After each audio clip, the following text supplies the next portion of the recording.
weekend started, let's go live on YouTube. Yeah, it's a Friday night flick and you know it's going down. Get your friends and your knives and let's have a good time. Got that play, click, clacking and I'm ready to go. Gotta check the homie Juve on to see what knives he's got. I can't believe it's Friday and we made it. Get the weekend started, let's go live on YouTube. It's Friday, I can't believe we made it. It's Friday.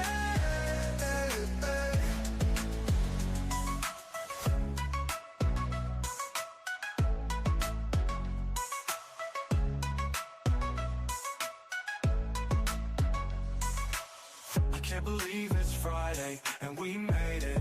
Get the weekend started, let's go live on YouTube. Ooh.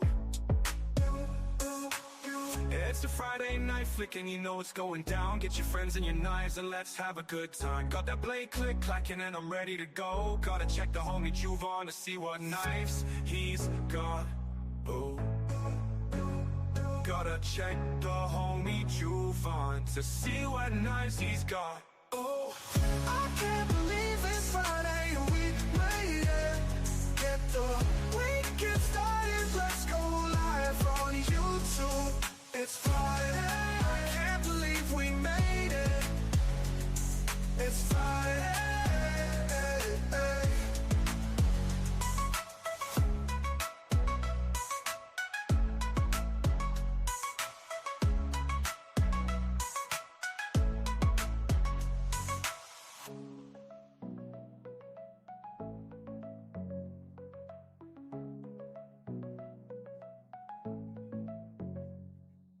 Friday night fix is ready, here we go. Watch me scramble to complete a 3-hour show. We'll talk about knives and what's on your mind. Never know what will come up this time. We vibe and we chill, including spirited debate, but we do it with love and never with hate.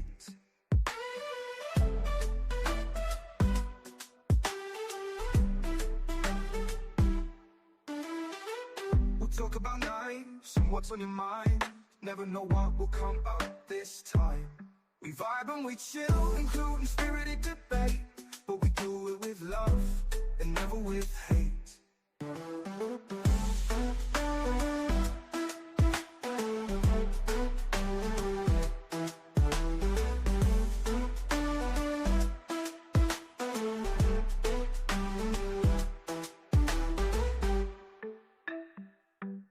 We vibe and we chill, including spirited debate, but we do it with love and never with hate.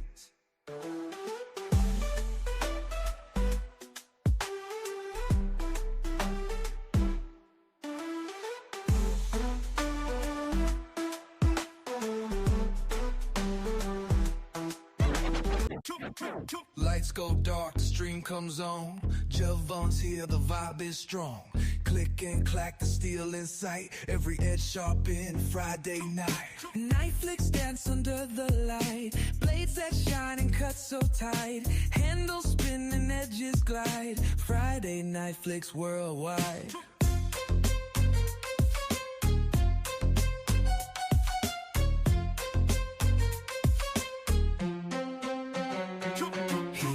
The craft with steady flow, steel and story you'll wanna know. Flick of the wrist, how smooth it goes. Every frame a master show. Night flicks dance under the light. Blades that shine and cut so tight. Handles spin and edges glide. Friday night flicks worldwide.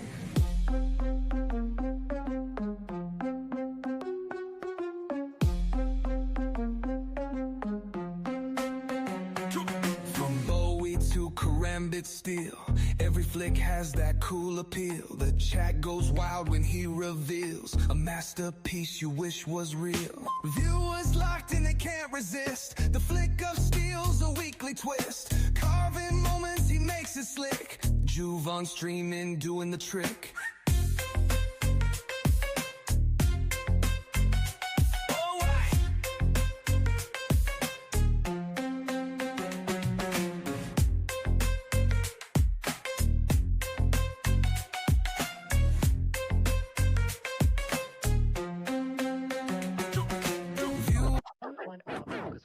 little bit, but are you high on cigarettes? And when that stuff runs out, you're gonna wanna make it. Are you high on cigarettes? Let's watch two wrongs witness and get high on cigarettes. Let's watch two wrongs witness and get high on cigarettes.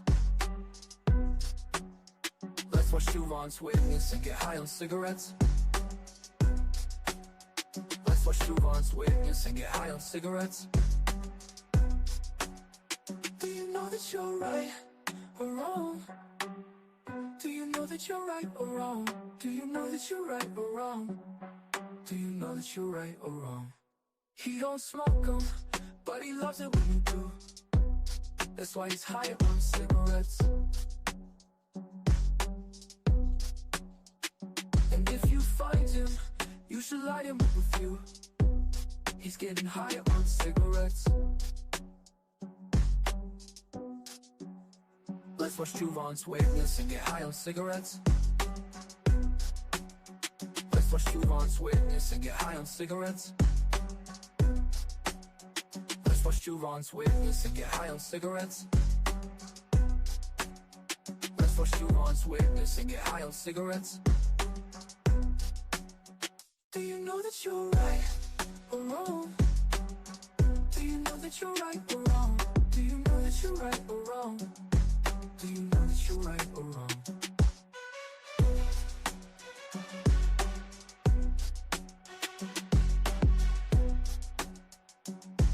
Do you know that you're right or wrong?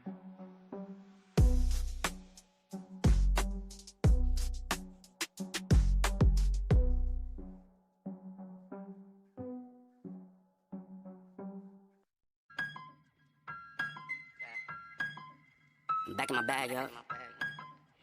Conscious. ISO. Diamond. Back in my bag and I gotta brag, I do this shit for real. When we was down and we had nothing, we had to share a meal. We put the shit in overdrive with no steering wheel.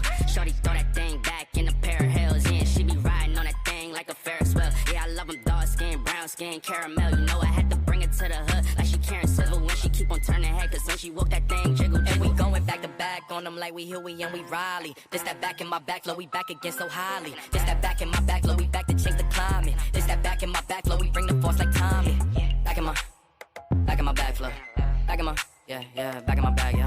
I'm back in my, yeah, I'm back in my bag, yeah. I'm back in my, this is my, back in my bag flow. Back again, yeah, we keep on stacking it, what's happening? Everything in Gucci got me feeling like I'm dapper then. Life has been a movie, yeah, so shout out to the cameraman. Pull up to the scene, it's going down like an avalanche.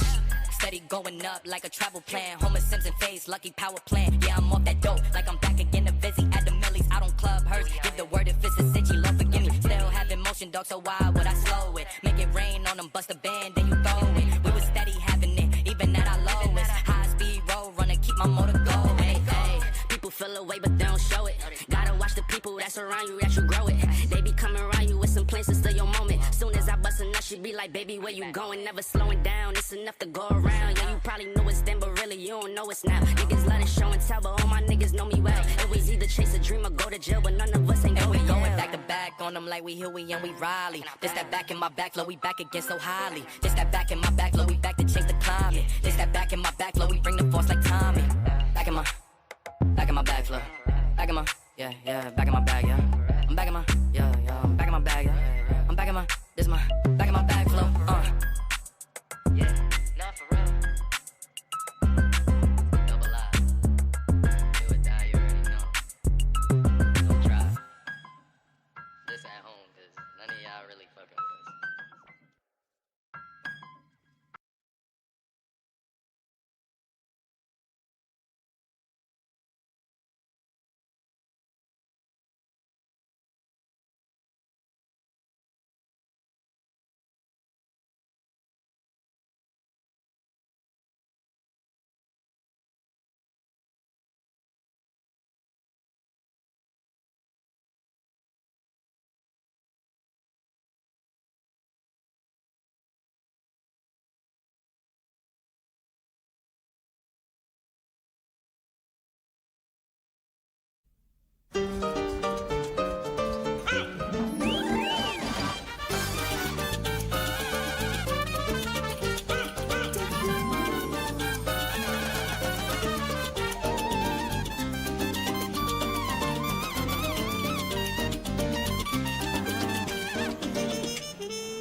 Yo quiero Taco Bell.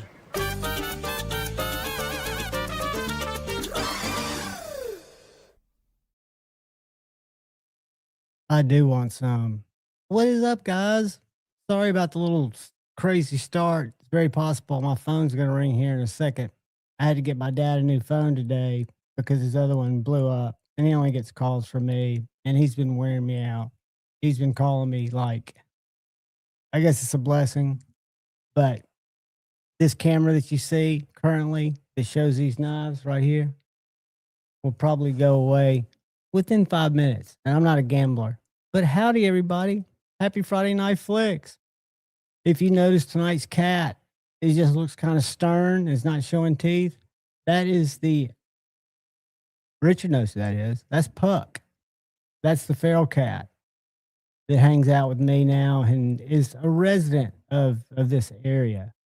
Guys, we've got an extra special guest tonight. It's going to be awesome. I am stoked to share with you guys and learn myself.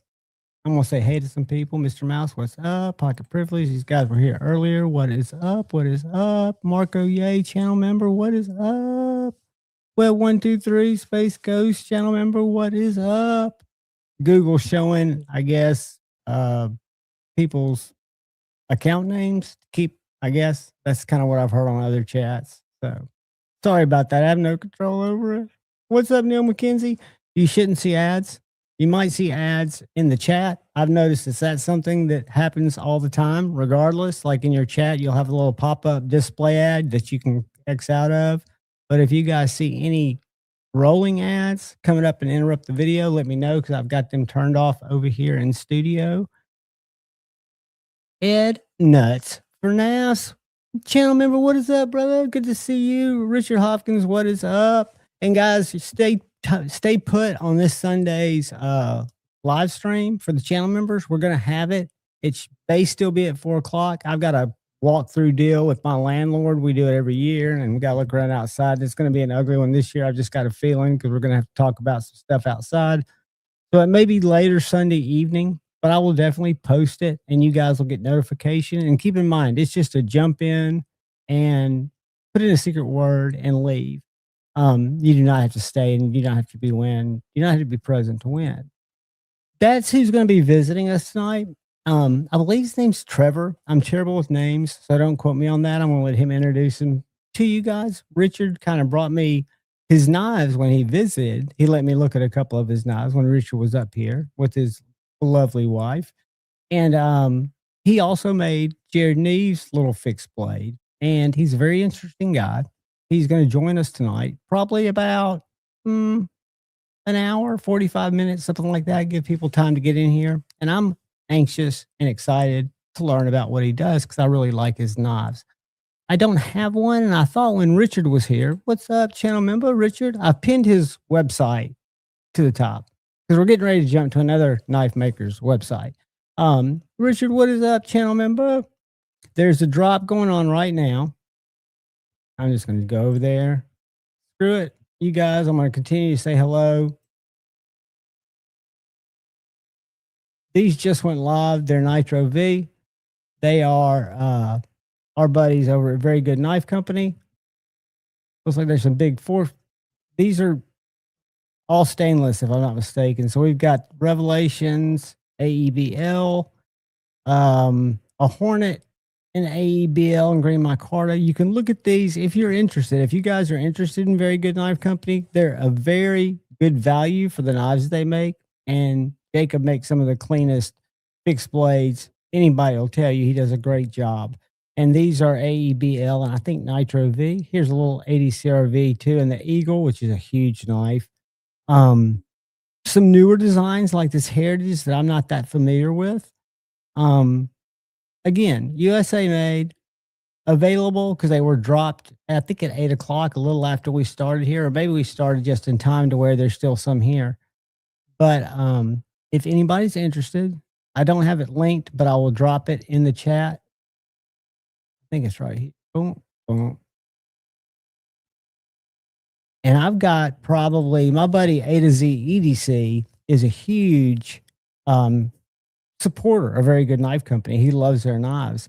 I introduced him to him because I believe, I can't remember if it was Ron. Someone sent me one of their knives to check out, and I really, really liked it. It's a very good knife, and no pun intended, very good knife company. But my buddy A to Z saw it, who's a local guy, and he's bought about 4 of their knives on these drops. He's probably lurking out here somewhere tonight, um, looking at some of these. Adventure. I wonder what size that is. Most of his knives are a little bit bigger than, let's see, this one's a handle 4 inches, blade 3, so 4, 5, 6, 7, 7 3/4, about an 8-inch knife. That's not too long, but you know, that's on they're full size knives. You know me kind of as a tinier knife guy, but he makes really nice knives. And I did want to, while we were getting together, let you guys know that this drop just happened. And you might want to check it out if you're interested in a very good knife company knife. But I'm coming back over here to where all you people are, and we'll go back over there and see if anything's left later. Who have I met? Where did I see? I don't even know. I stopped. If I've skipped over a group of you, which I probably have, maybe not. Kathleen Smith, nice to see you. Nice to see you as always. If I skipped over anybody, I've not done it intentionally. Paul Mills, my brother from another mother, and I hope y'all can hear me. I hope you can see me. I hope we're grooving along. It is going to get stormy here. We're going to have some weather blow through. Hopefully, it won't affect the stream, but it will affect me having to get up and let a couple of wet cats in that will bring God knows what kind of chaos. But we'll deal with it. We'll overcome it. Joe Isabella, what is up, buddy? Look at him making it happen. You take your time, brother. You chill in the background and know we're here for you. Joe Isabella, the man, the myth, the legend himself. Check it out. Is the Brass Brigade in here? Is my buddy? That's the next website we're going to. Tomorrow, we've got some more excitement. I thought today,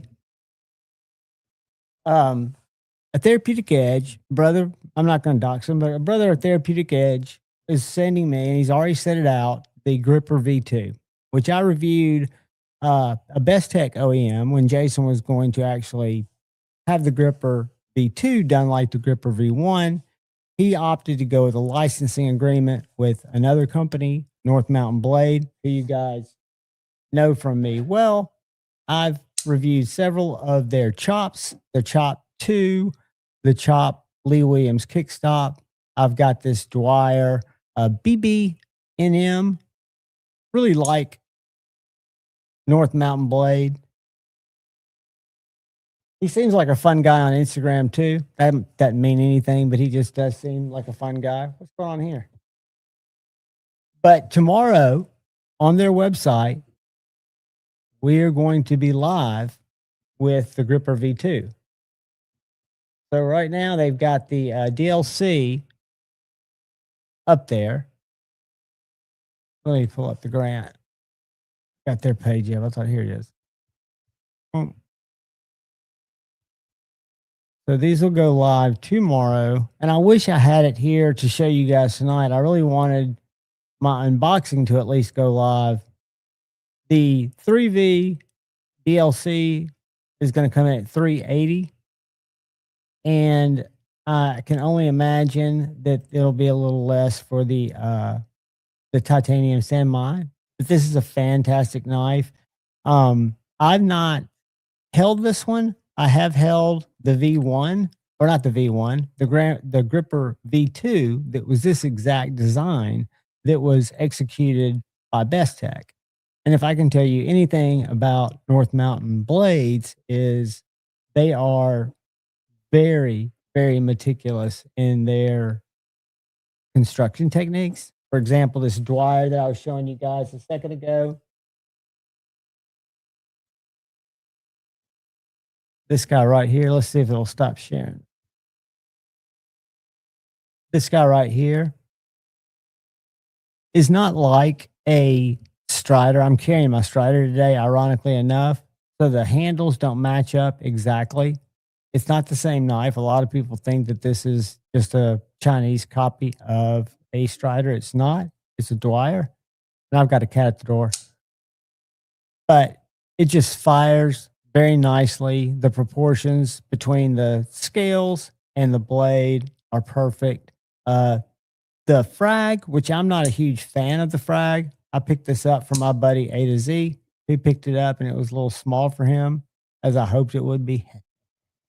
I kind of let him get it, but I wish he'd gotten one of the carbon fibers or one of the smooth variations, because this is a little fraggy, especially on the pocket. Let me let one of the cats in real quick before the wind blows. Y'all sit tight. I'm not going to make you, I should make you watch a commercial, but I'm not that guy. Y'all sit tight.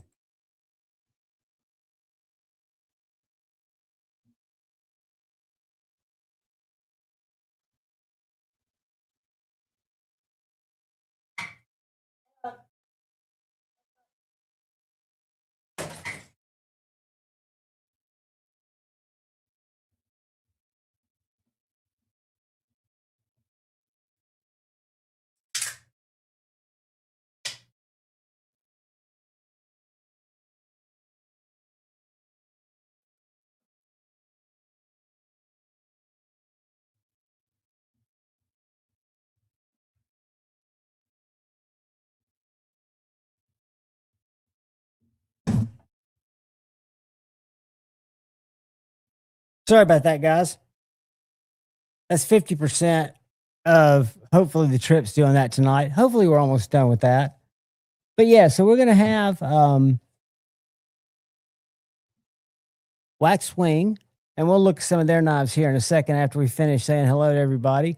We're going to have Wax Wing come in and show some stuff and share some stuff and answer questions. That's the most important thing that you guys, especially you fixed blade guys and gals, get your questions answered. You know, I don't know if you're familiar with Wax Wing. I'm going to pull up his, do I want to go Instagram first? Let's see what's on Instagram. Let's see if I've got him pulled up. I do. He makes these very nice sized, I think they're perfectly pocket dropper sized, very thinly ground, affordable, textured handled, which means I think they're very ergonomically pleasing. And he has a lot of different blade shapes, all of which I think they're good looking. Make sure y'all can see that. And again, I can't see the chat and don't have my buddy here, Kyle, reading for me yet. But I love this shape here. This is the Nymph. And it looks like he does drops pretty much on the regular, has a very good website. That looks like a little bit more a prototype of a Zephyr. Looks kind of like a steak, almost steak knife. But all of them, I think, have a purpose behind them. Let's see if this is a Nymph. What's this? I'm not sure what project that is, but another really cool blade.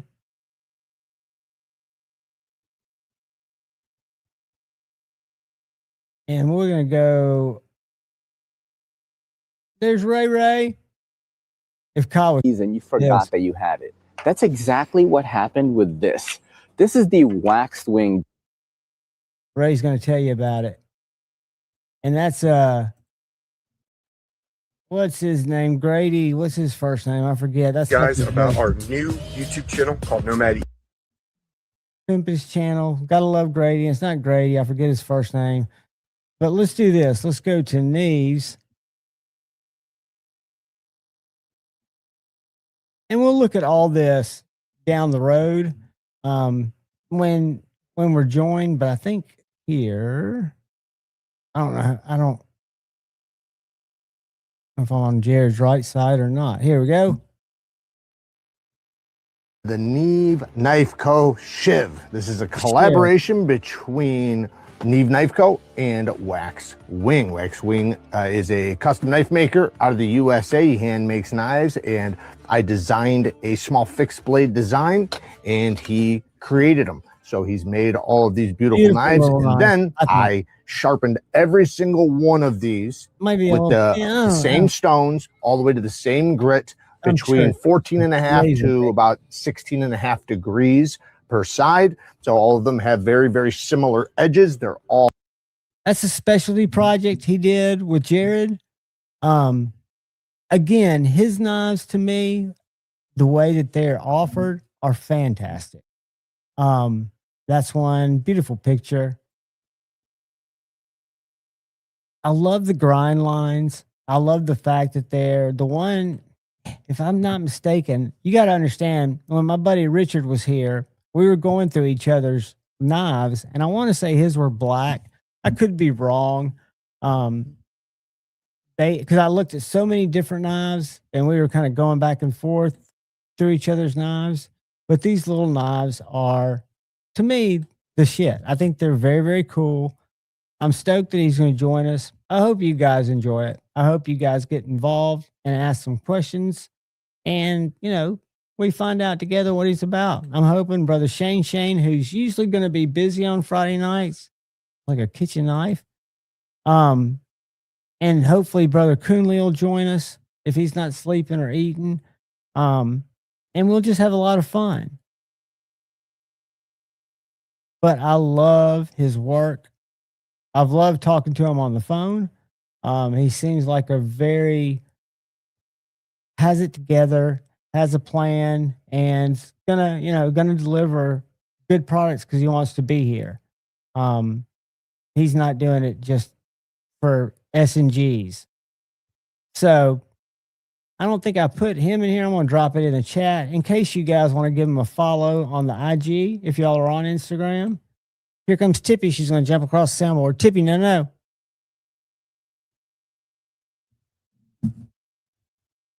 All right. We're going to try to keep the cat at bay. This is where it's just, what's up, Henry? All right, she's laying down. What is up? Look at Richard one step ahead of me. What's up? What is up? Yes, it's going to be fun. It's going to be fun. Theme 5720. I'm going to call you CE or Seam. I call you CE. I just hate to when I pronounce stuff wrong. Funny fact, or a fact nonetheless. I don't know how funny it is, but I'm John Evans. I dox myself all the time. And my screen name used to be J Evans, something, numbers, J Evans. And one of my buddies, who's a content creator, Tri-State EDC, would call me in the chat for years, Javon, Jevans, Javons. He'd call me Javon. Because you can't read. For me, I can't read what's going on in the chat. I try, I do my best. But when I decided to do a channel, and I was thinking of a name that would be unique and it would be search friendly, Javon's was it. So I spelled it Juhvon, and that's where Javon comes from. So there's a fun fact that you wouldn't normally get if you didn't stop by like Ryan Ellis did, channel member, who never comes and joins me on live. He gets invited every single week. He ghosts me. It's cool. It doesn't hurt my feelings. It doesn't even make me feel not noticed by him. It's just one of those things that we deal with. He's a big boy. He's got a lot going on, and I get it. But I do run out of things to say. I did hope to have more to show.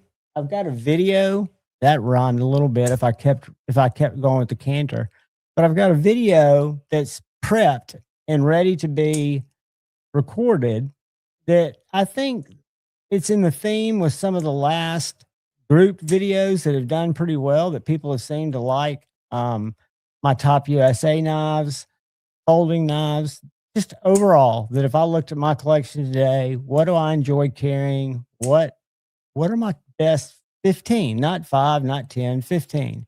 And I did it with small knives. I got one in today that I wish I'd waited on because I've had this knife before, but they're only knives that I currently have in my possession. And so what I'm doing is I'm looking at my top 15 knives that are in my collection today. Here goes the cat. All right, well, I'll let Tippy play us into tomorrow's video, which is going to be top imported knives that are not made or born here in the U.S. The design could have been the inspiration could have been, but they were made overseas. I'll have several of the suspects, the usual suspects like my Evo, but some that I wouldn't have really expected, like this tipper from Concept that ironically, I had a customer come in Knives and More yesterday or the day before. No, it would have been yesterday or Tuesday, looking for this knife, wondering if it was in stock. And I told him it wasn't. He could probably get it online. I didn't know if he could or not. But this is a knife that is under $170 in S35VN, and Edgy Blade Works, the custom maker who licensed this design to Concept. I think it's really cool that it became available because I could not buy. Stevie's got one, Forrest has one. There's some really nice ones out there. I'm just not in the position to get a custom knife right now. I'd love to support him. And so in a way I have. He's gotten a percentage of this knife. This is the tipper, if I'm not mistaken, one of his most popular designs. And it's just a great knife. It's super thin, super slicey, and not one that what I would expect to be one of my top 15 knives in my collection now. And it really is. And I'm not talking about fixed blades or slip joint. I'm simply talking about folding knives like my Jaeger M. I didn't even buy the version 3, my Jaeger M that I picked up because a guy that works at St. Nick's, that's the buyer for St. Nick's in Athens, bought 2 of these because he didn't know which combination he wanted. I bought the one he didn't want. They were both flipperless options. I didn't really know what I was getting. I just knew I wanted a flipperless Jaeger, and it became available. So it just kind of means a lot to me because of the way it fell into my lap. And I remember we met on a Saturday morning out between Huntsville and Madison to do the swap. You know, I'd give him the cash and me pick up the knife. And I just love it. But there are knives like that I think I'm carrying one today. No, I'm carrying USA knife. But this knife, this is the Kaiser Top Sale. This knife is available in M390, which this one is, but it's also available in S45. It's available in a lot of like 4 different combos in terms of color and blade configuration. But the whole, if you like a little belly on your knife, this knife has belly. It also has very good ergonomics. Cuts very well. The blade geometry is great. It's a front flipper. I like the middle finger flip. However, this one front flips very well because it's jimped all the way over. Kind of a medium, to quote Christine, Women Carry Knives, small and medium sized knife. By no means small, but it's definitely, bug out sized or right in there. A little bit wider, very well done, and in my opinion, very value minded for what you're looking at here. That's a polished blade. I don't know if wish I got the polished blade, but this one was sent to me from Kaiser Review. So I'm happy and stoked to have the satin blade. But I don't know if this would be more prone to scratch than one of the other available variants. But really nice knife. So there'll be 15 of them. And some of them are old favorites. Some of them are kind of unexpected. But I literally take everything that I still have available, which is a lot of knives that I have access to. A lot I've moved on, but the ones that have stuck around for a reason. And my channel has always been to talk about how knives make me feel. I need to somehow bridge the gap of how the collecting part of it kicked in and but that gets too weird. But it's different from just cut tests and normal, I call them normal, the type knife reviews I watch. But I hope that you can tell that I'm letting you know how knives feel in my pocket, how they feel doing the basic tasks that I do with a knife. And that's not just bougie knives. I still get a lot of budget knife opportunity. And I'm really excited to.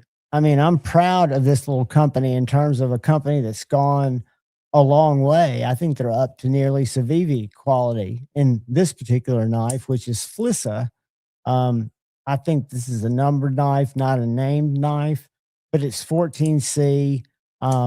It's less than $20. I can't believe it. I haven't done a review on it. I've done an unboxing on this knife and a bigger Flissa that's also around that same price point. It's allegedly 14C. I say allegedly, which I probably shouldn't because it says 14C, but I say allegedly.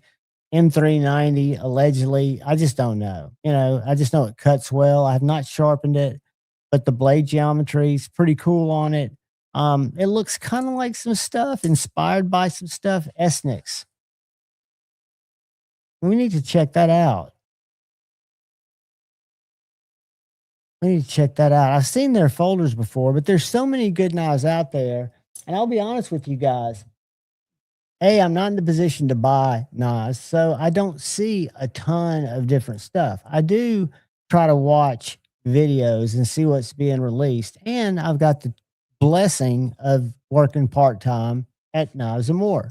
My buddies, Knives and More, who will sell you, if you live in the continental United States, anything. I'll probably box it up for you. We can get you taken care of. But I'm able to see cool stuff. Right now, though, I'm waiting on the ZTs, things that we have to order that we don't like. Benchmade, we get really, really quick. And Spyderco, we get some stuff very, very quick. It's just different how all that works. YouTube Music Portal, what is up, brother? Welcome, welcome. Happy Friday. I'm so glad you're here. And yeah, guys, please stick around. I know there's a lot going on tonight. But we've got a killer guest coming on here in a little bit. I'm going to pull up this link, but I have to do it over here. So y'all bear with me. Good to see you, YouTube Music Portal. I was going to see this other NAF, but I don't see it, and I can't tap on it. Because I can't click through StreamYard. Sierra Rick, what is up, brother? But what I've really been grooving on and fixed blade Friday. So I'm fixed blade wise. This little sheath, I love my 1931 Leatherworks. I'm waiting for a Lancelot leather sheath that I ordered to get finished. I'm in absolutely no rush. But I picked this up at Knives Ship Free because one of my customers had it when they came to the store and showed it to me. It's a little double decker, really made for a knife and a light, or a knife and a pen. It works great for two small fixed blades. This is the smallest of the two sheaths. They make another one that's a little bit about an inch bigger, tall, and wide. But it's a pocket dropper. So for me, it fits in my back pocket perfectly. But where it really shines is in my coat pocket, in my right coat pocket. That's got a snap so it wouldn't tumble out. And I keep my Chris 229 sent me this Carl Jr. Deadhead, a fantastic Ox Manufacturing, just get away from me knife, right? It's a gas station Slurpee saver. You come a sneaking, I'll leave you leaking. And then the knife I've got under it is a Luck Knives Level Up Customs. We'll look at his knives if we get a chance on Instagram. But he was NAF sergeant and was a knife reviewer, reviewed a lot of custom knives forever, is in the services and is an officer and started making knives. This is the first batch, one of the first 5 knives that he made about 3 years ago, probably over 3 years ago. He sold it to Lefty. Lefty ordered it from him. Kyle Coonley sharpened it for Lefty, and I bought it from Lefty. So this is a forever knife, in my opinion. It's Magna Cut, rough. When I show it, he'll comment on the post. I can't believe you show that. But I love keeping early generation of my makers that I love. I've got one of Shane's early Joke Wolves. I just love seeing where these guys go. And this is a fantastic little knife. He treated very well. It's small. It's slicey. And this sheath has been great. It's like $35. And when you stick it in your back pocket, you don't have a clip or anything really retaining it. But with my build, it's not going to fall out. And is a front right coat pocket sheath. it just slides right in there and does great. Most of the time in my back pocket though, I'm carrying my fret. I saw B Shady's fret on Instagram today, and we'll browse the gram here in a second. And it looks gorgeous. It does not have a tumble or a washed blade, and it has beautiful purple handles. Fantastic knife. But it was, let's just do a little quick roll down Instagram while we wait, if y'all don't mind. We'll just see what's happening on the gram. We'll start on the homepage, and we'll just see what's happening. Looks like that they've made a bigger version. I think it's called the Signal of the Big Idea Design Company. This is the Lookout on the right, the USA made, and it looks like the one on the left is larger. I think it's called the Signal. Both of those are mountains real close to me. Chattanooga is about an hour away. This is Brother Jim, and that is a Vosteed. I think it's a Devo, and I know it's a TKL Warren EDC, the collaboration with Melissa Backwoods. Love that knife. Have it. Add. Aliens could reach the earth. I'm getting a lot of that. That's a post I made today on a knife we traded for. Again, why it's cool to work down there. I went live from down there. I'm going to try to do that more often, where I have some stuff pulled aside. Super cool. Turn all the stuff down so I don't get hammered. That is a Three Rivers Manufacturing tag along. Another neat little fixed blade. There's some Dixon, fixed blade, Rosie, folding Rosie, a carry development, and I believe that is a skiff custom. I could be wrong. A Malibu. Very nice. Just kind of scrolling through quick, seeing what we got. What do we got there? I thought they were A100s. A mini A100, which I have one of those. I don't carry it much, I'll be honest with you. Kyle sharpened it for me. I do not have an XHD, and I do not have a full-size A100, but they're classic knives. They're hard-use knives. USA, Emerson, a knife brand that I don't have that well represented in my collection because I'm not a hard-use guy. Those are both beautiful knives. One of those is a Gavin Hawk manual, and I forget what the other one is. Got a couple of cats. You'll always see cats in my feed. That's a sharpening system. That's a Flissa. Looks like a bug out. Looks like the orange knife that I've got to take apart from Walmart. That's an interesting. We've got a guest. All right. What's up, buddy? It's my buddy Kyle. What's up, dude? Did I catch you? Are you good? I didn't mean to make you feel guilty for coming in and having to read. What are you talking about? I was saying I hope Kyle comes in earlier and reads for me because I'm not paying attention to the chat as I go through and look at content. I just got here, right? I know you did. Well, no, what I was saying is I hope you weren't in the chat and you didn't jump in here earlier than you planned on it because you heard me say that because I didn't intend for you to have to, but I'm glad you're here. How are you doing, dude? I've had a day. How about you? It's the same. I'm trying just to wash it off, man. Just washing it off, just moving on. I'm about to jump out of here because I was looking for a post that I'm not seeing. Days that if something can go wrong, everything's going to go wrong.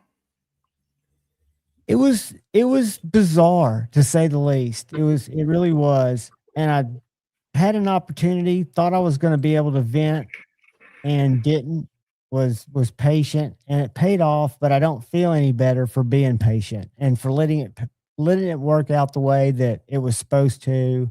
I really would planned on burning the bridge at the mobile PCS place. Sprint, it's not Sprint, it's a T-Mobile, but it's mobile PCS. It's my dad's service, $25 a month. It's happened for eternity, and it was just a simple, needed a new phone. Had to drag it. I was ready to just gas it up and use somebody else. But so my dad, as caretaker, stumbled into my office because it was in the same building. You know, I walked down there yesterday, just trying to get him a new phone. You know, I don't mind whatever it costs. $1,000 for a flip phone. I don't give a fuck. I want to be able to call him. You know, his other one, the battery blew up. He's got to be here. You know, he's got to have a pin. We can't just give out stuff like that. I'm like, can you just put it in your name? No, well, if I lied, because I do technically have the same name, even though I have a different last initial. No, but it doesn't matter. I'm just saying, can you just put it in your name anyways, like on your account? No, I couldn't have canceled. Well, the only way I would have then had to cancel it, because that was plan B, was to just go ahead and open him an account. My brother had another line on his family plan, but we would have had to stop payment at the bank and had to deal with that because we couldn't even cancel his service without him. And it's a safety feature if you think about it. I mean, it doesn't make sense when you're dealing with an aging population that it's not convenient for them to get there. And they need a phone so people can keep up with them, right? It's just need to get power of attorney. So that we got it. We got it. We got it. But you can't, you could cancel, but they would have continued. It was a mess, dude. Good news is it got worked out. The guy was really nice. I was patient. I sat through it, even though I had to leave my place of business and walk two doors, nothing major, and sit there for probably 20 minutes. But got him worked out. And he's already called once, and I lost my bet. I bet with the chat that I would get a call from him because he's been just wearing me out. What's up, Lucky Dog Knife? Well, if you have power of attorney, you should be able to do everything that he does just like he can. My brother has the power of attorney in Birmingham. He's the power of attorney. And he's talked to them via the phone, letting them know that. We've had to do this with a roofer, with a pool cover, buying a $5,000 pool cover. It's not just as easy as waving a card that says you're the power of attorney when it's dealing with someone and their either home address or their personal, like your phone number. I didn't realize how, even though it's given to every spam person out there, how much they guard those, you know. We had to verify his account. I had to set up. Now I've got it set up where I've got a PIN. I've got secret questions in my name. I'll never have to deal with it again, but it was a pain in the ass. I've got another pain in the ass right around the corner, but I'm just dealing with it. I'm sucking it up and going. We got a great guest tonight, dude.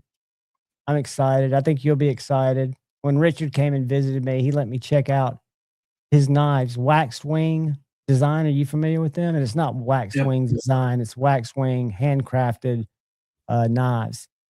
Has a lot of cool designs. A lot of that I've kind of admired from afar. And then I noticed that he had done the custom knife, one of Jared's knives, his fixed blade. I forget what it was called. We just looked at it, but I didn't have anything special up here in my window. I'm about to take it down. I did want to show off one of my favorite PC fixies. The only downside is it's a longer knife and I have to carry it in my front right pocket, but it's a primary carry size. It's about the size of my PM2. This is a Max 10 Knife Works, guy by the name of Colin McGuire, who's up in Maine. He makes these knives by hand. He does a lot of Damascus work where he also forges these knives. But this is just a thin Warncliffe. I forget the blade steel. It's got an 80s camo carbon fiber, fat camo carbon fiber handle on it. And I just love this knife. I just think it's elegant. It's gorgeous. I picked it up at the Nashville Custom Knife Show. They're not price crazy, and they're made by a really cool dude. You can check him out on Instagram too. I'll throw his link up in just a second. Because if you go look for his link, I'm gonna say hi to everybody real quick. Hey, because I've got his link right here. Talk to people. Mr. Mills, Sierra, Rick, Richard. Who else did I miss? YouTube, Marco. Who else? Ellis. Terry, if you're still here, you were up there earlier. Oh man. Yeah, it's just today was one of those days that I was working on projects, knives and stuff, and nothing was going right. It just Oh, dude, I hate that. I just ended up putting stuff away just because I was pissed and I was going to end up breaking or throwing stuff. So Yeah, that sucks, dude. I hate that you had one of those days. They you know, they happen, and I would imagine that anytime you're having a day when shit starts compounding on you and you're having to use your muscles and your coordination, it can become nasty if you don't know when to step back. well, I wouldn't know when to step back. Be Shady, what is up, brother? I was wasn't bragging on your sharpening. beautiful knife. I Sorry, was no, it's okay. I wasn't sharpening. I was working on my own personal knives, like modding stuff, and so things weren't going together right. the screws, like the threads weren't correct, and it's just like, man, I've been ordering parts from all across the country. Now it's like trying to figure out who's to blame, and like, I don't know, it's just annoying. Now I'm just going to deal with more wait time and everything else. I know, dude. It sucks. I wish I should have put up my 45 minutes of total defeat on my Dragonfly that I deleted, and feel horrible for doing it. But second time I'd been just kicked in the nuts and all on film, and it was just horrible. I melted down kind of slowly at first, and then got to where YouTube terms of service, it would have been bad. And finally I just fuck it and turned the camera off. I look like Shane trying to put back together a Mannix too. Oh god, dude, I was at that point where I was ready to snap, and yeah, Richard, I can throw temper tantrums when things aren't going my way, like a big baby, because it should go smooth when you source everything correctly, and then they don't, and you're like, that makes sense. And it wasn't a lack of knowing how to put something back together. It was a lack of the parts don't fit. Right. Mine was a total user error on my part. Being stubborn, not watching a video first, thinking I could figure it out because it was only 3 screws. And it's just a matter of a shell game. I put the screws in the wrong order. Right screws, right holes. What's up, B Shady? Do you see his picture? I did, dude. I'm gonna go pull it up right now. I thought it was absolutely stunning. I commented on it. Ryan still here? Ryan is, and Ryan has a linky link if he wants to jump in. I know he can't always get in. Here's B Shady. I was gonna show, and then I'll show you back did up. Work on successfully today. Check this out.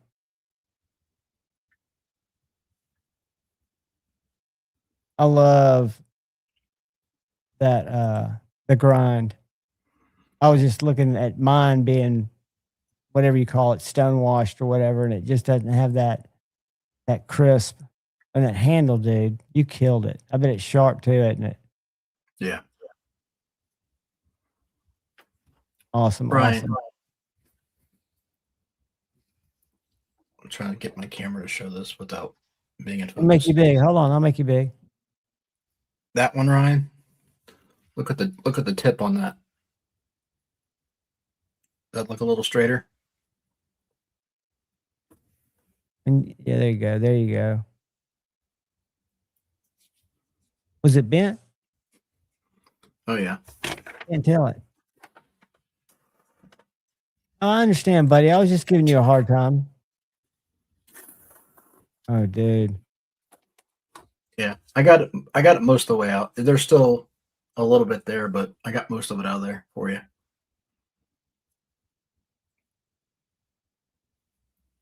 Oh man, it sounds like everybody's been struggling today. That's all I got. Yeah, I've got to. I don't even want to go there. Don't even want to bring it into the universe. But I got to deal with a bunch of shit tomorrow. Cleaning up, a bunch of shit. Oh, you would be proud of me for this. I actually finally put this product knife back together. That the one that's been in a bag. Yeah, this has been in a box for over a year.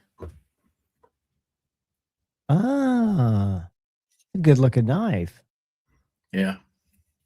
And it had just been out. Did you do something to it, or did you just have to wait for a part? Or So this started off as a project knife. I was going to take it apart and I was going to redo the inlays on it. Well, the rear screw stripped out because they were really, really shitty screws. So I couldn't get it out. So then I tried to drill it out and my bit walked on me and ended up making the hole bigger. So I sent it to Satu. He plugged it and then re-drilled and tapped and threaded the hole. Ooh. And then stonewashed the entire thing. I don't know if you can see it. It's a deep stonewash. Let me make you big again. Hold on. Put it in front of paper. There you go. You can see how deep that stonewash is. Well, he blasted it and then he stonewashed it. Was it a flipper initially? No. So when you said he tapped and threaded, that's when the back screw was stripped. Okay. Ah, I got you. And then I tried to drill it out to get the screw out of there. My drill slipped and made the hole bigger than it was supposed to be. So he ended up plugging that hole and then re-drilling and tapping that entire screw. Oh my God. So he put the titanium back in there, made it solid, and then re-tapped anew. Correct. So holy shit. But anyways, and then so long story short, I can't get these inlays out to save the life of me. I've done everything possible, everything that any maker has ever told me to do to be able to get those out of there, and they won't come out. And you wanted to put something else in there? Yeah, I just didn't like that plain carbon. But you don't want to break it and tear it up. Well, even then, I can't. There's no way I can't get them out of there physically. Like no matter what I can do, the only thing I could do would be to literally drill through the back side of it. Yeah, you don't want to do that, and put a hole in the inside of the scale, which I don't necessarily want to do. But they won't come out with anything. Do you think they're just glued down in there and stuck down in there? Yeah, it's something. But I've tried heat, I've tried cold, I've tried alcohol, I've tried anodizing, I've tried solvents, I've tried prying, I've tried you name it under the sun. Different other chemicals people have told me to use, and they won't come out at all. So I've relegated myself to just keeping it the way it is. So then I tried to ano it today, and my ano setup was not working. I was talking with Terry, and so that went wrong. And then dealing with those Manixes was going wrong, and just like, man, I'm done with this. Dude, it must have been something in the air. It's something in the water or something. I mean, I think things are getting kind of crazy anyway, but it was a weird day. I was in a mood. I was in a mood, and I didn't blow up. So I've got to kind of give myself credit there, even though I feel robbed of the opportunity to have blown up. I could have really said, look, I don't want to be your customer anymore. Metro PCS, fuck you. Fuck your little group of people that don't know what the fuck's going on, But then I would have had it wouldn't have been good. I probably wouldn't have felt good. What's up, JoJo? Beautiful, beautiful knife coming. Absolutely. And something's going on. We got people somewhere, but people will jump in. But we'll be short. We'll be low tonight. It's all good. It's all good in the hood. I think you got. I just come here for Richard. Competing with a couple other people right now. It doesn't matter. I'm not worried about it either, but you not care. We going up and down. They're waiting for the. Is it Trevor? Am I getting the name right? I hate to just go by guess. I know what I'm going to do. I can run more people off by going to Instagram. Or go to the website and look. And sharing the knives that I put up today. These right here. I thought this was a cool picture, even though I'm not photographic. Yeah. For Microtex. Kind of cool. Then this is a cool guy. I think it's overpriced. It's called a Birch Chubby. Yeah. That was A to Z's. He traded it down there a long time ago. And then I like these knives. These are German-made lever action, like recreations of traditional switchblades. They're pretty cool. I need to put an edge back on this. I'm going to eventually buy that unless somebody else does. That's a beautiful knife. First production, Bark River, CPM 154. And then this is a rare bird. This came in on a trade. That's a UTX 70. They don't make that anymore. That's the smallest Microtech they've ever made. The Hera 2 is bigger than this knife. The UTX 70 was 70% of the size of an Ultratech. So this is a little guy. And this is the Hellhound with a, what do they call it? Apocalyptic standard. I copied it off the box. It doesn't make sense to me. And check this out. Hang on. Speaking of that Microtechs, that blue Fallout version that you had there, you were showing on your live stream the other day. Yes. You got to show that to Gary. We got 2 of those. Okay, I will. Because Gary's big into Fallout, and he'd probably dig that. I think they're numbered on the back. I think the number. Look at that little guy. You know what that is? It's a frame lock. Well, you know what it is because you can see the butterfly. I don't know the model, though. I spelled it wrong. It's a micro pocket rocket. And it's not a Bentcade. It's a Benchmade.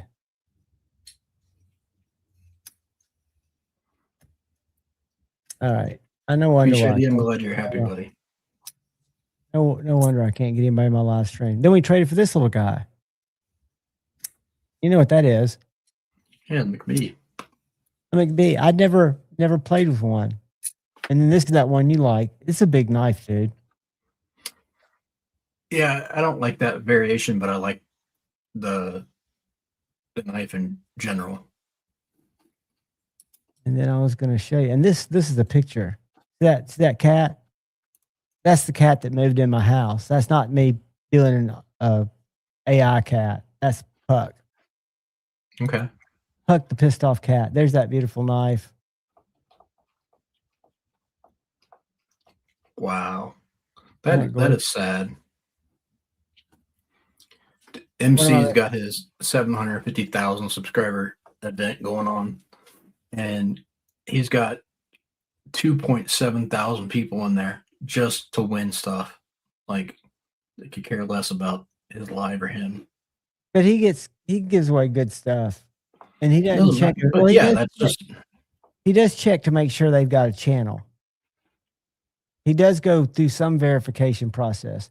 I'm not saying it doesn't. I'm just saying it sucks that's how they bring people in from even outside the community. Because I'm telling you, they're people that can, or bots that can pick up on the word giveaway. These little Masters of Defense knives are so cool. We have 2 automatics, well 3. One of them is a Hawkbill that you really like, but they're made by Microtech. They're Masters of Defense out of North Carolina, and this is a automatic. It's a liner lock, USA made. I mean, it kicks like a mule, but it's a liner lock. Sierra, I did not see that one. I'm not sure which one you're talking about. Did you show off a tipper earlier, John? You talking what's that? Did you show off a tipper earlier? I did. I've got the OEM or a custom? It's the OEM. This is the concept tipper. Okay. Gotcha. I'm doing a video on my top 15 imported knives, and this is actually one of them. But this knife was brought up. I had a customer come in day before yesterday looking for. You got a guest. We've got a guest. Hold on one second, guys, and say hello to Trevor from Waxwing Knives. Hey, how's it going, John? Trevor, how are you? I'm doing well. How are you? Great, buddy. We've been snooping around on your Instagram page and looking at Jared's knife. And the gentleman right up above you is Kyle Coonley, Klingenweks Sharpening. He's my co-host. He's a really nice guy, smart ass, but he's a good guy. Awesome. Well, nice to meet you guys. Nice to meet you. Tell us a little bit about what you got going on up there. Sure. Yeah. So I've been pretty busy. My normal schedule has been a little bit different from how things usually go. Because as you know, you've been doing a little digging. Currently working on that collaboration with Jared Neves, and but I'm slowly working on getting back on track. We have about 17 more of those that are coming down the line. I should hopefully have those wrapped up over the weekend, and then I'll be doing some more standard batches of the typical stuff that I do with the nymphs and the chitons. And at some point, in the stream, I managed to get one knife set aside for you guys. I had a little bit of an issue with inventory that I'll explain later, but at some point I'll list this for anyone tuning in for the first person to grab. And then I want to talk to you a little bit about what I'll do for the remainder of the fans. For you to put something up on your Instagram story that'll be exclusive for you guys, but we can chat about that later. So, and of course we're in the shop. So I appreciate it. I do appreciate it. We've been looking at the site. Your original designs are. I became aware of you through Richard Hopkins, this gentleman right here. He came through and visited with me for a while, and I went through his knives, and I believe he had 2 of your knives. And they're fantastic knives. And I've been following you on Instagram ever since. And it's kind of my jam. I do a back pocket carry. I'm a little bit different, but you've got some petite little knives, and they look like they're very, very sharp and very well ground. Where are you out of? I know it's on your site. Yeah, so to kind of address both of those things, for one, I am out of Northeast Pennsylvania, just east of Scranton, basically in between Scranton and Lake Wallenpaupack, for anyone who's familiar with the area, Pocono Mountain region. Kind of the northern part of that. And so that is what I specialize in. So, it's of course a little hard to tell in this lighting. It's why I have my hat on so I don't blind myself. But I specialize in really thin, 16th inch thick stock. I primarily work with stainless steels these days. This is the Nymph model, and this is my personal one that I've been carrying. And usually grind these guys to about 8 to 9 thousandths of an inch thick behind the edge. Like I said before, really thin stock in general. Usually try to work with synthetic materials a lot as far as the handle scales go. I either usually do kind of the traditional rock texturing or like a dimpling with the tungsten carbide burr. And, for me personally, I've found that I really like small, thin knives. They just work well for the things that I do because I work full-time as a forester. And for me personally, I really enjoy having something that's small and easy to manipulate.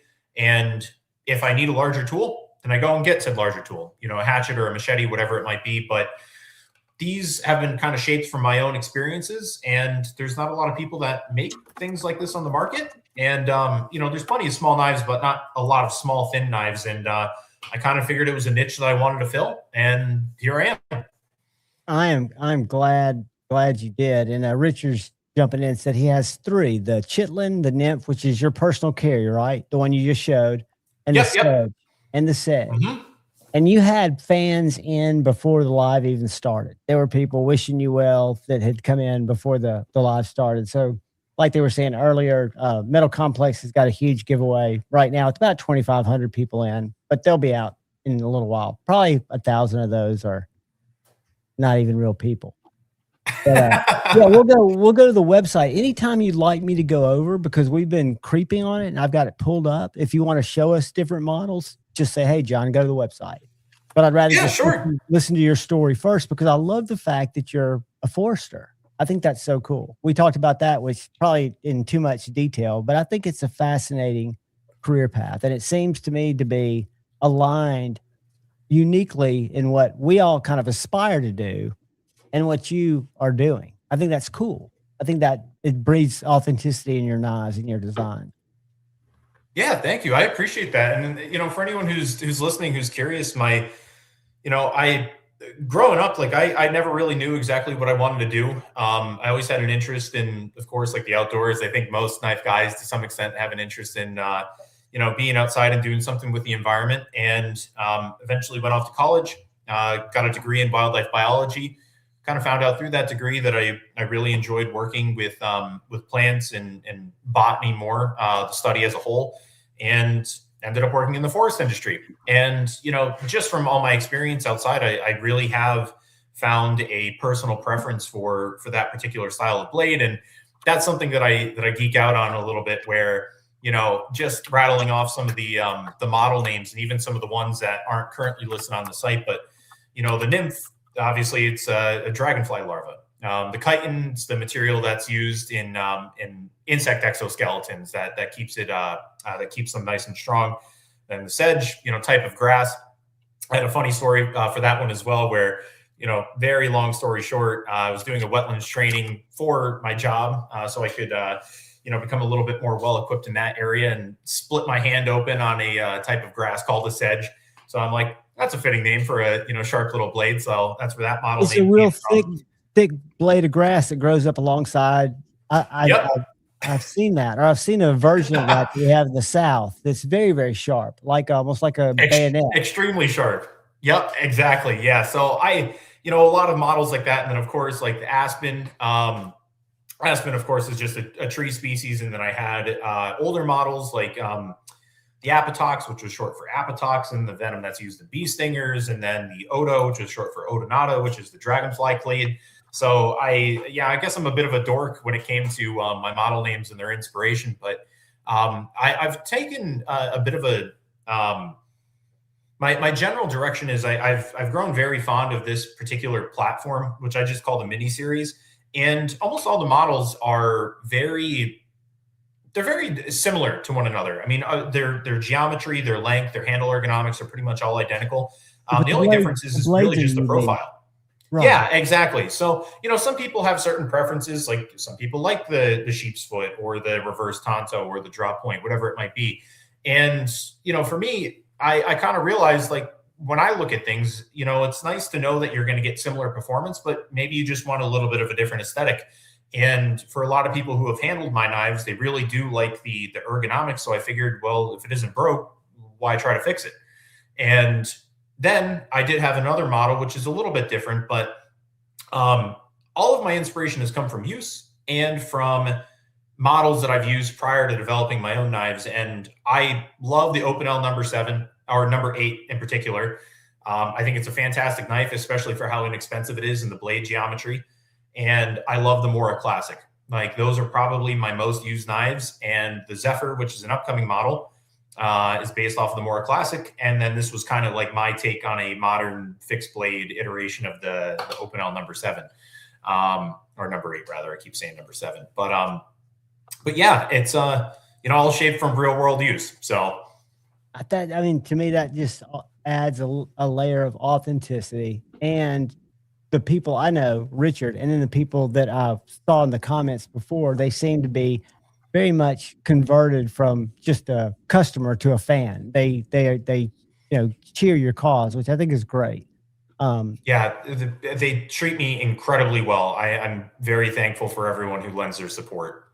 Well, I believe that everyone earns that, or they push that away with how they service their product after the sale. So that's just another vote of confidence, in my opinion, to you. I think that's great. So you've been working into doing your knives, which is your line that you've got right here. Let me just pull it up. Yeah, sure. And Richard, to answer your question quick, yes, there is plenty. We have a ton of state land, so feel free to visit. Richard is a roaming gnome. He, I don't know if you follow him on Instagram, but he's got a. I do. Yeah, he's got some cool stuff going. Very cool stuff. So here is the nymph. Can y'all see that? Is that showing up? Let's see. Yep. Okay. I can see it. You're good, John. All right. Hey, John, eventually, once we get through some stuff, I have some questions I'd love to ask Trevor. Oh, anytime. I can stop right now. I'm just no. Show off where you're at. So, first of all, I love the platform idea where you find a grip that works, and then you make different profiles, as you call it to me, blade shapes, which are profiles, because I think it makes a collector like me have a knife that not only they like to collect from a maker, but they like to use it and like it to look differently. I think that's very cool. Thank you. I appreciate that. And, like I said before, if it isn't broke, why try to fix it? And a lot of these models have been influenced by customer requests where, I started off with the nymph, or actually the sprout, which is one that kind of eventually evolved into the chitin a little bit. because one was kind of like a straight back. The other one was more of a traditional drop point. So I ended up changing that just a little bit. But, you know, every so often someone's like, oh, you know, I love the way this feels, but I'd love, you know, a reverse Tonto, or I'd love this. And I'm like, you know, that's a good idea. So I'll take that and I'll scratch some stuff down on paper. And eventually, like, if enough people like it, you know, I'll turn it into a standard model. I've had a few people request this platform as a full flat grind Tonto. So that might be something that's coming down the line. I think that's just a winning way to do it. So the lengths of the little guys, as I call them, the ones that we're looking at now, are pretty much the same. So if you were going to cut out a blank, you could cut out or work off that same blank and create several different designs. Is that right? Am I reading? Yeah. Let me grab one and I'll show you. So what I do is I do get my blanks laser cut because it saves me quite a bit of time. You know, with profiling a blade, I would say when you're first starting out, it can be, you know, a little tricky learning how to use the equipment and everything. But once you kind of get to my stage, there's not really a lot of fulfillment in doing that sort of stuff. So what I do is I get my blanks laser cut like this guy here, where, you know, it has the handle ergonomics, the holes for the aluminum barrels that slide on the inside, and then the lanyard hole.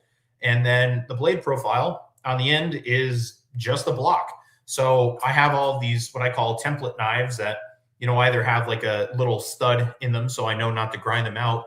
And I just line up the pins, trace the template blank onto the blank that's actually going to be turned into a knife. And I have one of those for each of the models, from the Bramble to the Chitin to the Nymph.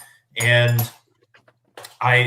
because I work with such thin stock, it's very easy for me to cut and manipulate these very quickly. And I can kind of do, I don't necessarily say custom work, because the typical batches are in such high demand that I tend to focus on those. But, you know, if I get enough customer feedback, like, chances are you could kind of, you know, ease me in a direction of doing something that might be considered custom, so to speak. But it's just a manipulation of the same exact thing over and over again. So right. And having the time, like you said, to do it, to fit it into a schedule, or have it become a more dominant part of your schedule. Pocket Privilege has a question, then I'm going to turn it over to Kyle. When will it be stocked back up on your channel? I assume. Yeah.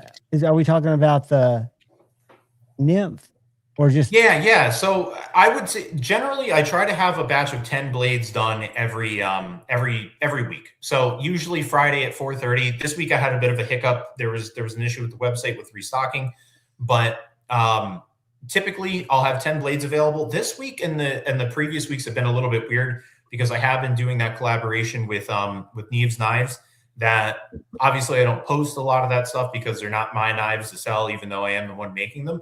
So there's about 17 of those blades sitting on the table outside this wall. So I've been quite busy with them, but I try to squeeze, you know, a few of these in every so often. But after this weekend, I will be back in that normal schedule. So I try to do a mixed batch. Usually I go with the Nymphs and the Chitins. Typically half and half, because they're the most popular model, and then maybe I'll throw in one or two of like a Bramble or a Sedge or something like that for those who are looking. But typically every Friday, I would say. I got you. And before I turn it over to Kyle, because I keep cutting him off even without turning it over to him, your Instagram seems to be the best place to keep up with what you've got coming out when. Is that correct? I mean, from a first level of the site that I shared earlier that I've got pinned, I think, to the top of the chat here. Yes, yeah, 100%. I mean, if you go to the shop section of the website, there is a spot to sign up for email listings. The only thing I send out on there is when blades are going to be available. I don't do anything else. Not to go off on a tangent, but it's part of my business model. I try to keep blade prices very low for handmade American sourced materials. So as part of that, like, I don't send out any discount codes or promotional stuff. It's exclusively to say, hey, here are when the blades are going to be available. This is what you're going to get. And then on Instagram, that's where I really go through blade by blade and give frequent updates, because it is so much easier for me to send information out that way. And plus, unfortunately, you know, Google and other email platforms, a lot of times what they do is they'll automatically sort the emails that I send out into like a promotional category, so people will miss that stuff. So that's why I always say, hey, come to Instagram, because there's nothing obstructing the information that I'm trying to get out there. So perfect. And like everybody knows, Instagram has gotten knife unfriendly, so you need to follow the people that you want to engage with, so you're kept in contact with their news. Kyle. I will say, for a little tip, and I do want to hear what the questions that he has for me as well. But one quick tip: if there's any knife people, even if they're just doing EDC content, I have pulled the word blade or knife from every single post that I have, and I'll just say the word tool. And picture says 1,000 words. People are able to usually get that, but knock on wood, my account was suspended for, I think it was 2 months, and once I got it back and I removed all that stuff, it's been reasonably friendly to me. So, just keep that in mind. Great tip. That's a great tip. Fantastic tip. But yeah, fire away with your questions. I mean, just some basic stuff. So, and then I have one generic question, and then I want to go into some technical stuff. Sure. Go right ahead.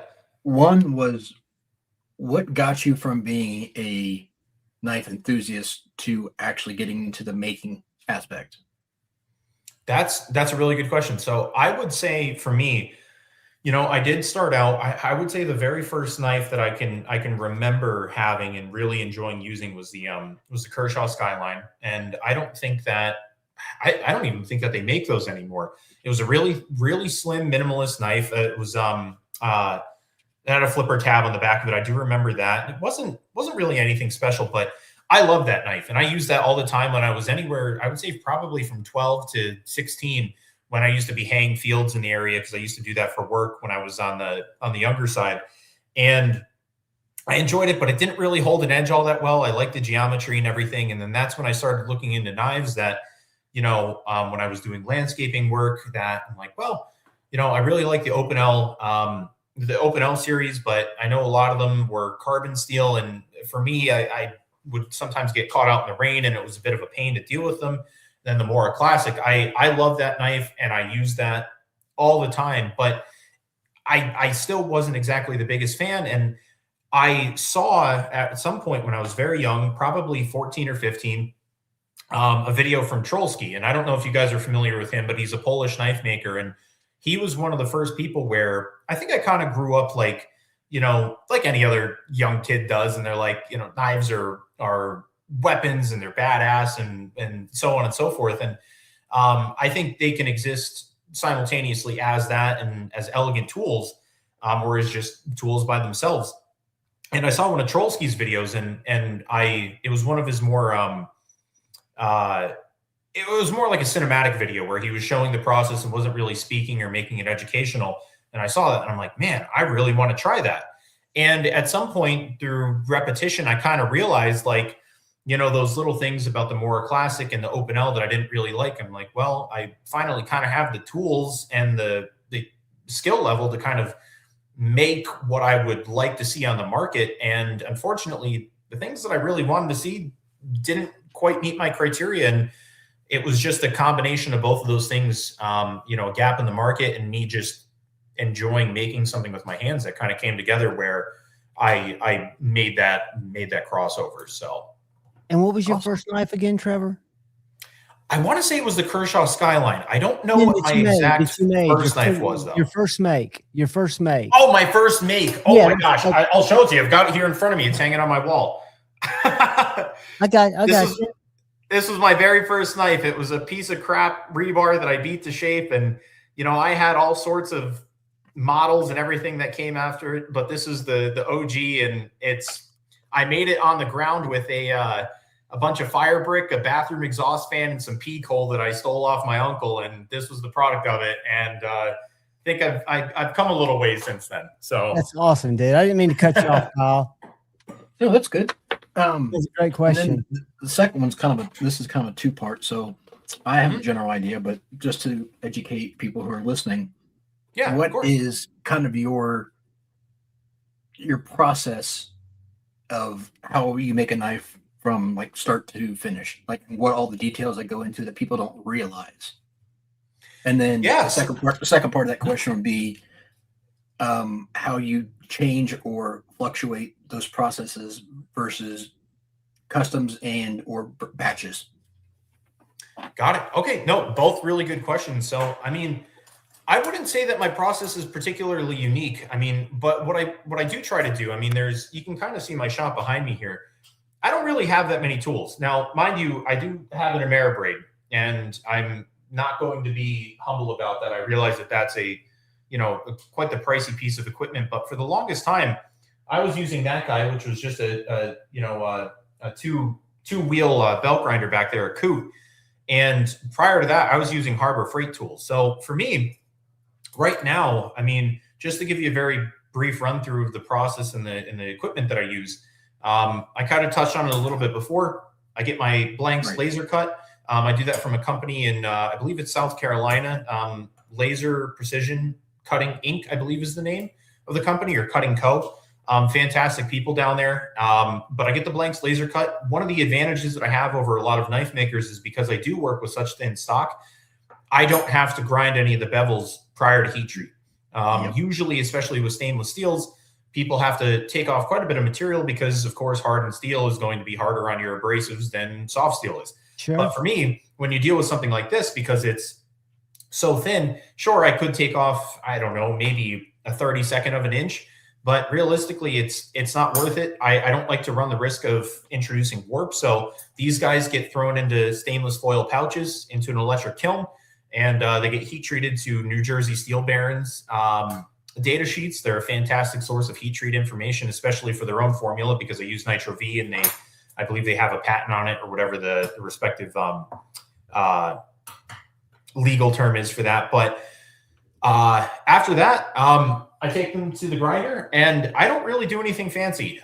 There's a lot of guys, and I give them an awful lot of credit where they do hand rubs, or they'll take them up to a very high grit, like 800 grit. But for me, I start off with a 36 grit belt, really, really toothy ceramic abrasives, and I finish them off on a 80 grit aluminum oxide, and then I hit them with one of those Scotch-Brite belts that are hanging up behind me there, which is kind of like a the medium.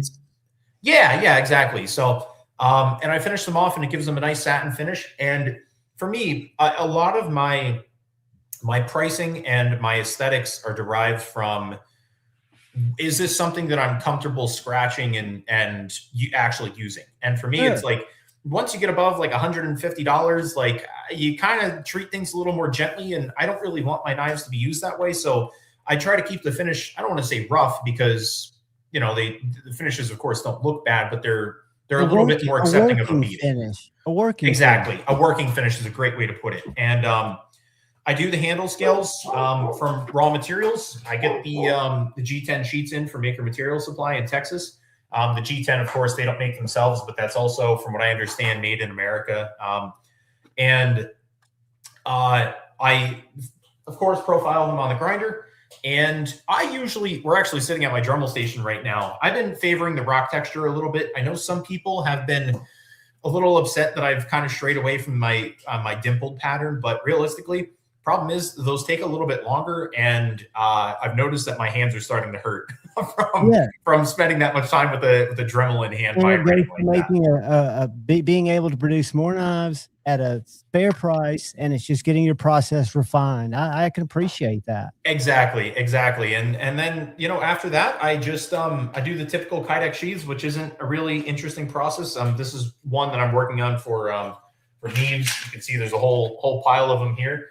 And then I sharpen them. I sharpen them by hand. I do rough them in on the grinder, but I take them to a, oh boy, I can't remember the name of the company off the top of my head, but there are a bunch of guys from New Jersey who make, I think it's KME sharpeners, something like that. But I do them all by hand on a guided, rod guided system, and that's it. And as far as like my process changes, I've gotten away from custom work a little bit, because I've noticed, unfortunately, something like once you start to get a little bit more serious about knife making, and it becomes more of a, I don't want to say it's a financial endeavor exclusively, but when you start approaching knife making from a business aspect, you really have to try to settle into your niche. And when I was starting, you don't really have the luxury of picking what you want to do and what you don't want to do. There's a few makers who are, you know, extremely talented and yeah, they can hit the ground running right when they start. But for me, I would take custom requests, and then I would also do like some standard models, and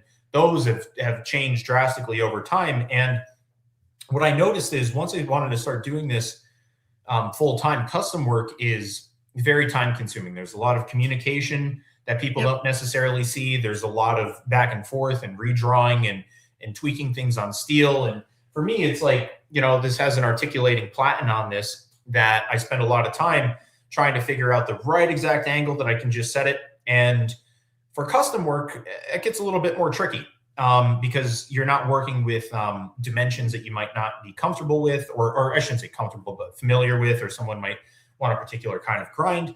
And I think those experiences are really critical when you're learning how to make knives and starting to grow as a business. But for me personally, I've settled on making a lot of the things that I like to make, which is the, you know, kind of these standard models. And it's the culmination of all that input from the community that I've received over the years.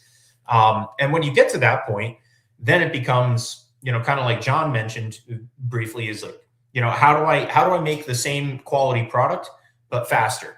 And the way for me to do that is I know exactly what I need to do for these guys. There's no bouncing back and forth between, you know, like, oh, what did I do for this model or whatever else? It's detailed notes. I know that these guys are ground at 92.2 degrees on that guy in the articulating platen. I set it up and I get to work, and I know exactly what grip progression and everything I need to do to get the finish that I get. And that is critical when you don't want to do custom work and you have batches that frequently sell out. It's just about, you know, pushing things along as quick as you can without cutting corners and without sacrificing your quality. I love that. Yeah, getting efficient with maintaining quality is one struggle, but then you also have to deal with the ability to put out the same exact product over and over for batches, because that makes a huge difference. And when you can dumb it down, or not, that's a bad way to say it, but when you can make your process, I don't take offense. I understand. When you can stream, I mean, if that's for anything, when you sharpening, whatever, when you can streamline something, you're going to have less variables and less room for error than you would on any other object. So no, I appreciate you explaining that, because I know that unfortunately people just see a knife and like, oh, well, he just cut it out and made it and blah, blah, blah. And there's a lot of processes that go into it. That's why I wanted people to kind of understand how it works. No, and just to give you an example too, you know, like when I make those knives for Neves, you know, it was a very simple, aesthetically, it's a very simple thing. Like we did the Warrenclyffe blade design with the hollow harpoon swedge that was at the top. That's a really challenging thing to get dialed in, and it takes time. You know, 30 minutes for me for something like that, kind of figuring it out and playing and see what works, would have been 2 of these blanks totally ground out and done and set aside, laser engraved and ready to go. And it's things like that it's exactly what you just said. It's a lot of those things that look very simple that from a maker's perspective can be very easily overlooked if the person on the other end isn't familiar with how tedious some of those parts can be. Yeah, absolutely. And how, like you just laid it out perfectly, I can make 2 of these. It's just like while we talk about CNC machines not operating more on knives, because I can make a lot more profitable parts on a CNC machine. You have to look at your skill and what you're able to produce at that same unfortunate. You have to look at it that way. I can make 3 of these versus 1 of those. Yes, I want to get in there, but it's good to help everyone understand that. That's why I think it's very valuable to learn stuff like that. At what time? 100%. I agree. How long into the process did you decide to go laser cut? Because I think it's the way to go, but I'm curious about that. Oh, let me tell you, not soon enough. I mean, I started off, let's see. So I would say for me, and this was part of the problem, where I made a lot of little changes to the things that I made over the years.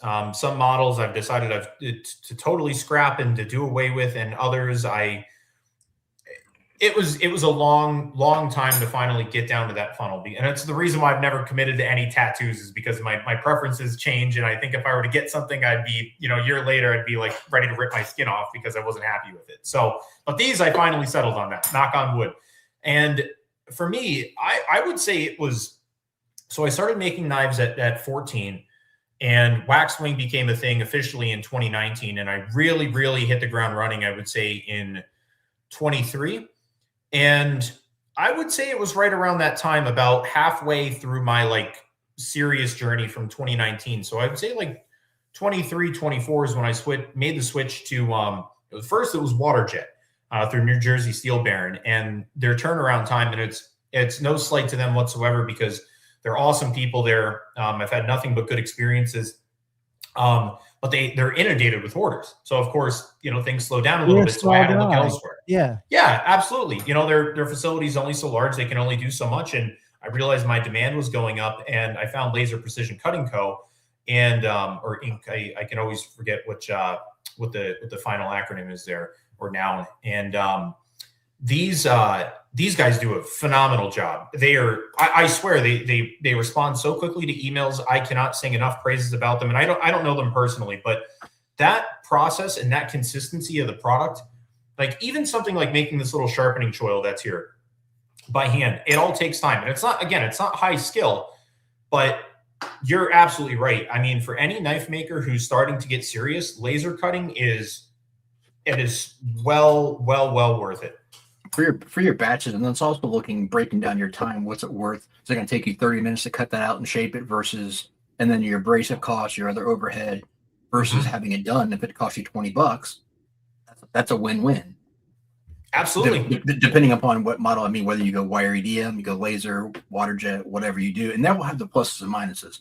But a couple of things you touched on that I kind of wanted to follow up with that I think are awesome. One was, it revolves around your blade stock thickness, which I think is really, really cool, because I'm a nerd when it comes to this stuff with sharpening and with edge geometry and steels and all that stuff. I mean, I'm highly delved into that area, but so having the ability to gain such a thin BTE with not having to go crazy deep on your grinds not only makes it easier for you, but makes it even slicier for a basic knife. That also helps too. What people don't realize, that helps because most of the time, if you're worried about warping, you don't grind pre-heat treat. You grind after heat treat. And by being that thin, you don't have to worry about that. You don't have to worry about that warp, and you also don't have to worry about that hard costs and abrasives if you do decide to do all of your grinding after heat treat.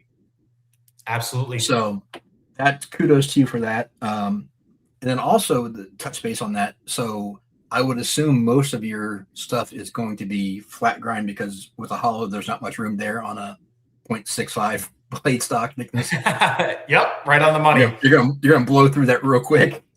And then again, another thing, kudos to you for doing stones versus belt sharpening. Too many people get away with doing belt sharpening, and it just, for getting into, with your price point, you could get away with doing belt sharpening, but most custom knives or batch custom, semi-custom, whatever you want to call them, don't get away with that for their price point. They need to be stone sharpening, so you're not getting burnt steel, you're not getting a half-ass job.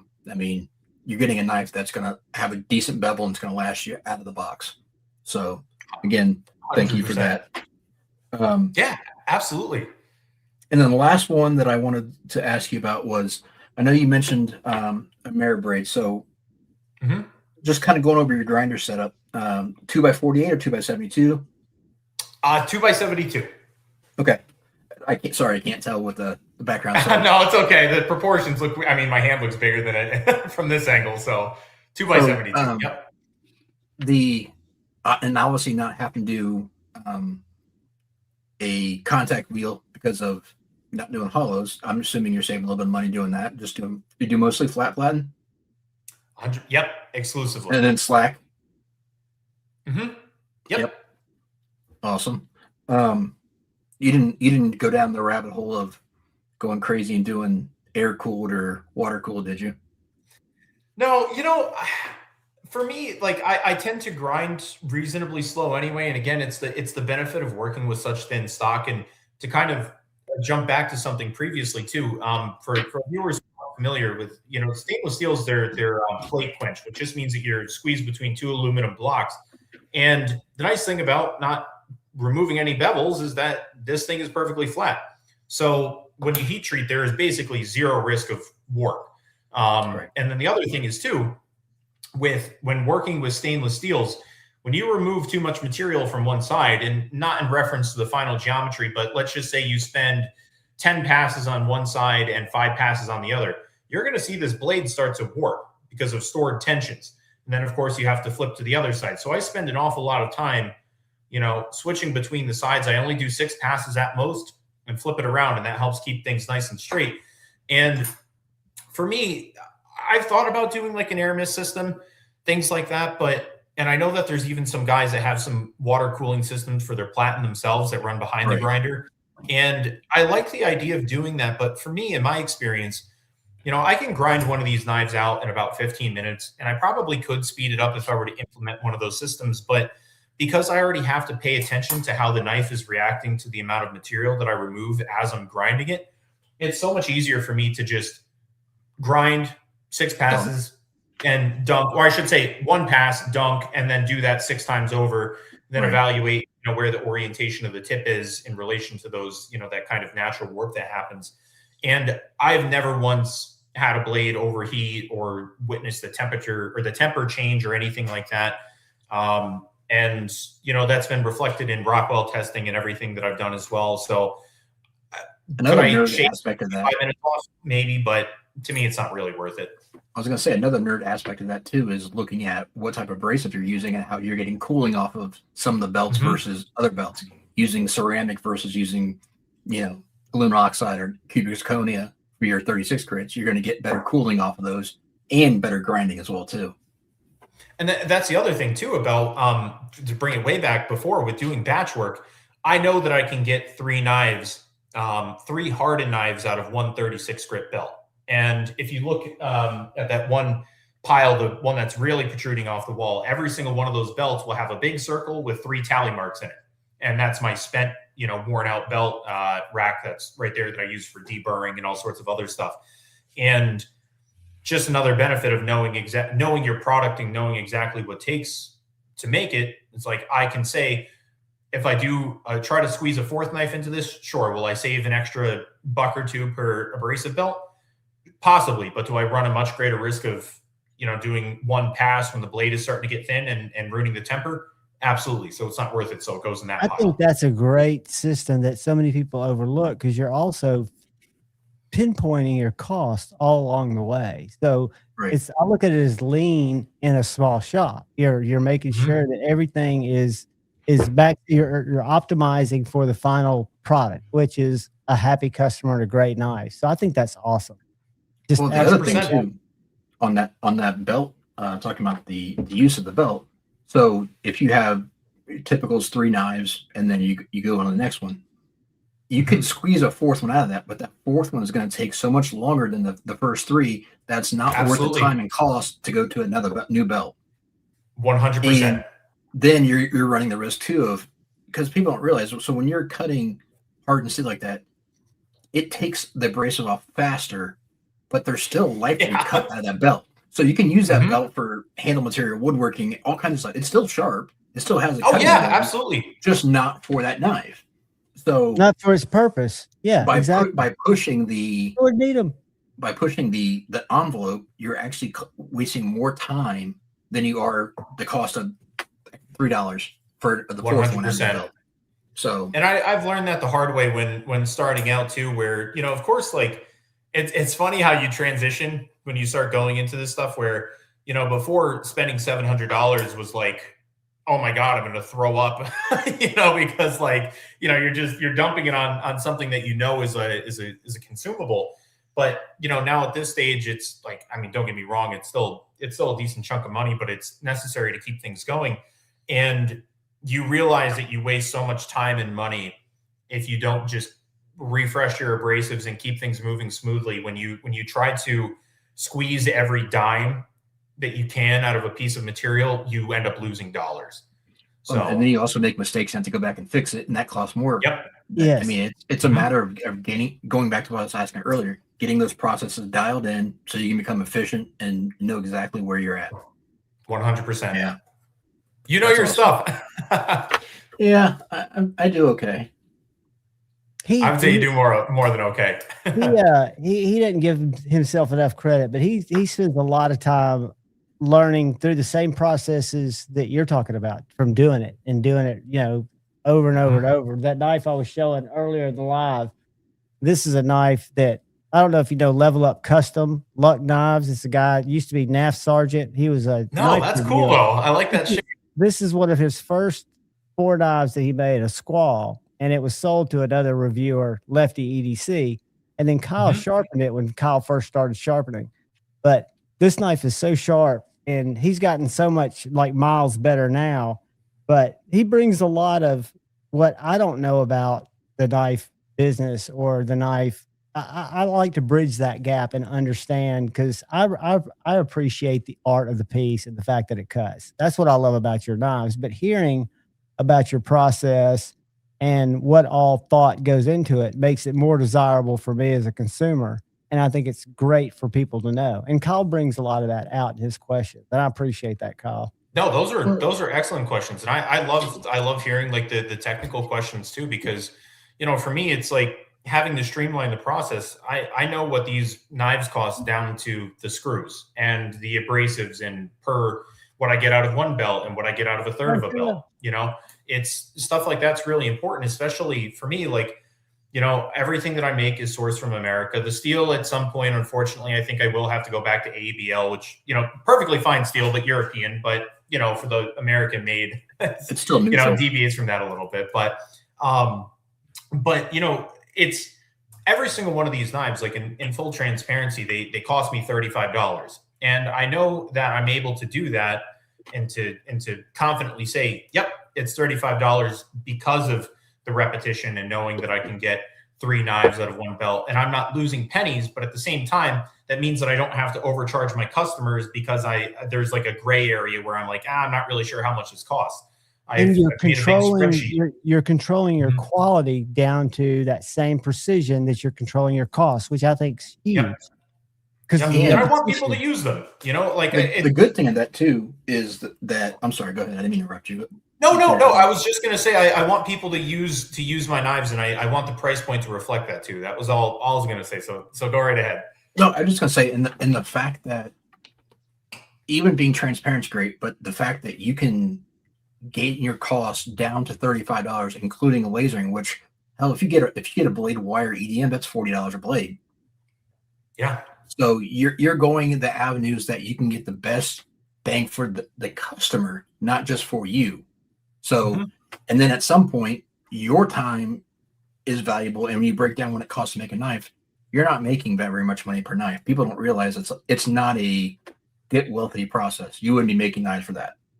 No, you would be one of the old buddies at a knife show, charging $1,000 for a carbon steel knife with antler handles on it, if that's what you wanted to do. Yeah.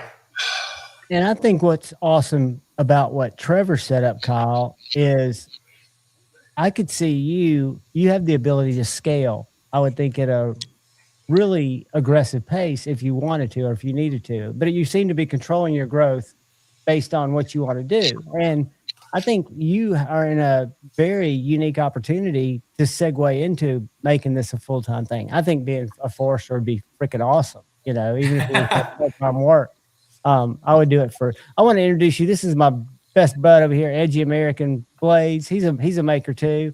Super cool guy. This is Trevor at Wax Wing Knives. Shane. Nice to meet you, Trevor. Nice to meet you too.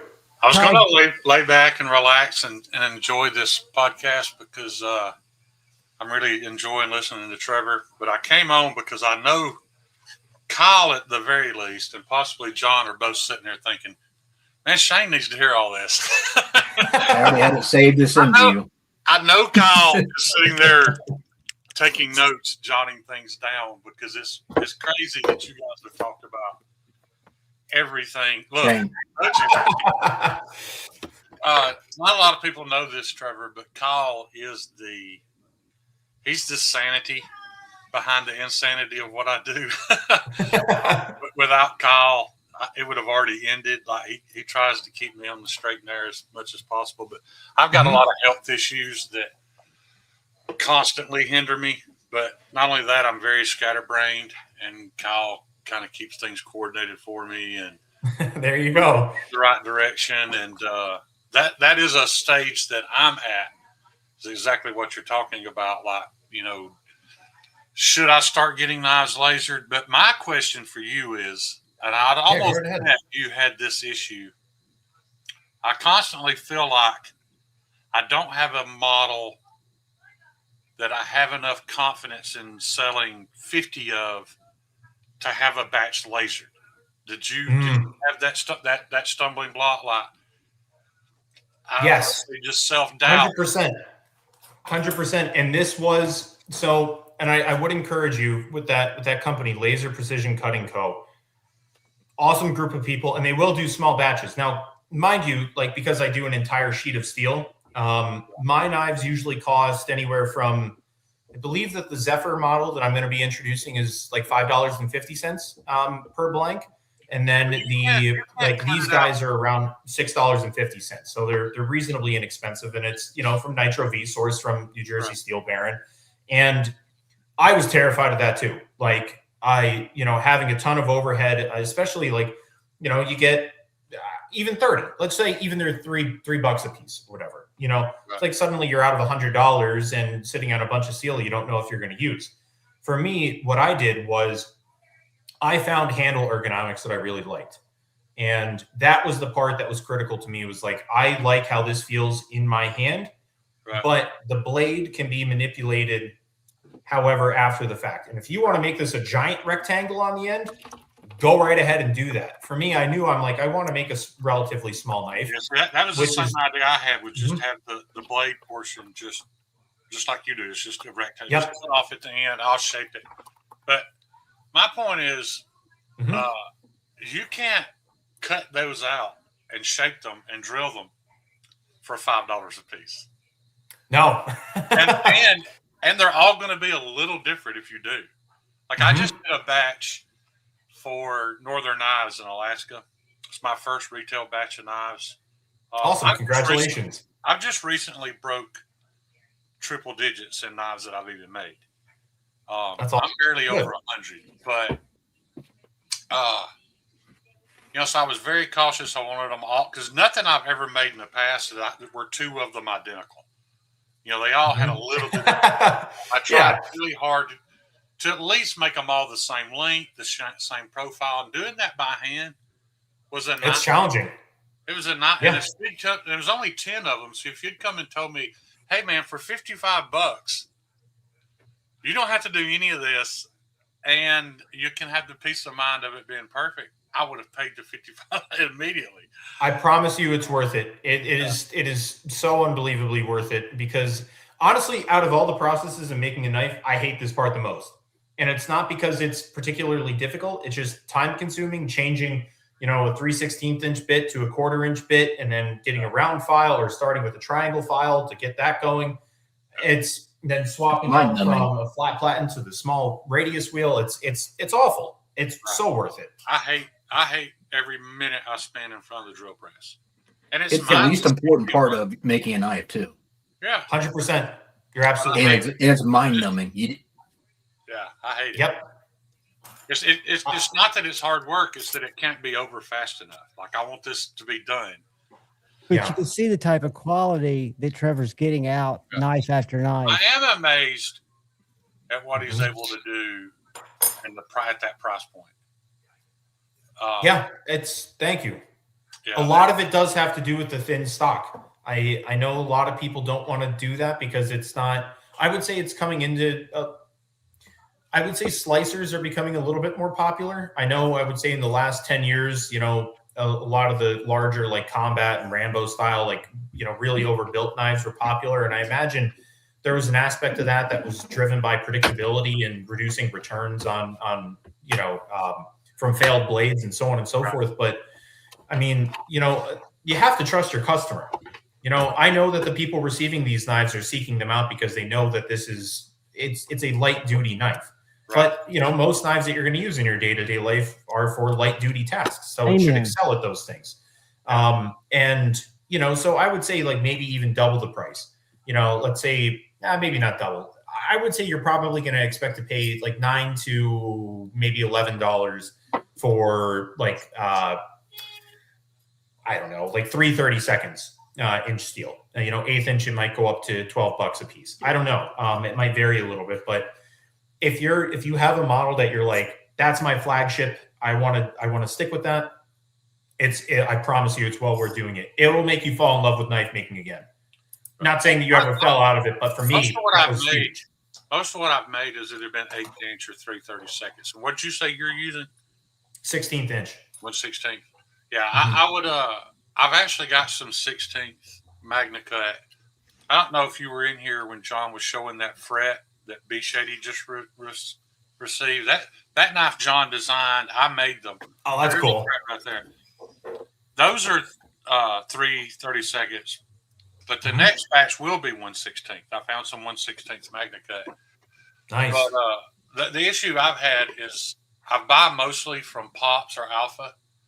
Mm-hmm. I want to buy from Niagara. They have the absolute worst website on the planet. Some of them are a bit rough. I can't purchase anything. I've tried. And it's like, it'll let me get all the way to the cart. Like, you have to subscribe. Okay, so I'll make me a membership. No, that password's no good. Pick another one. So I'll make up that one's already being used. Pick another one. So and then it's like, well, this username is already in the system. I'm like, you know what? Just forget it, man. It doesn't matter what I do. It will not let me create an account to buy from Niagara. And it drives me nuts because a lot of times they have what I want.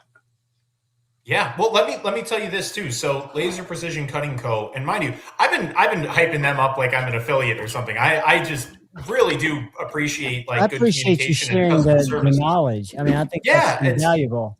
I guarantee that was the first thing Kyle wrote down. Kyle, let me see your notes. I want to see if Laser Precision Cutting Co. is on there. Yeah.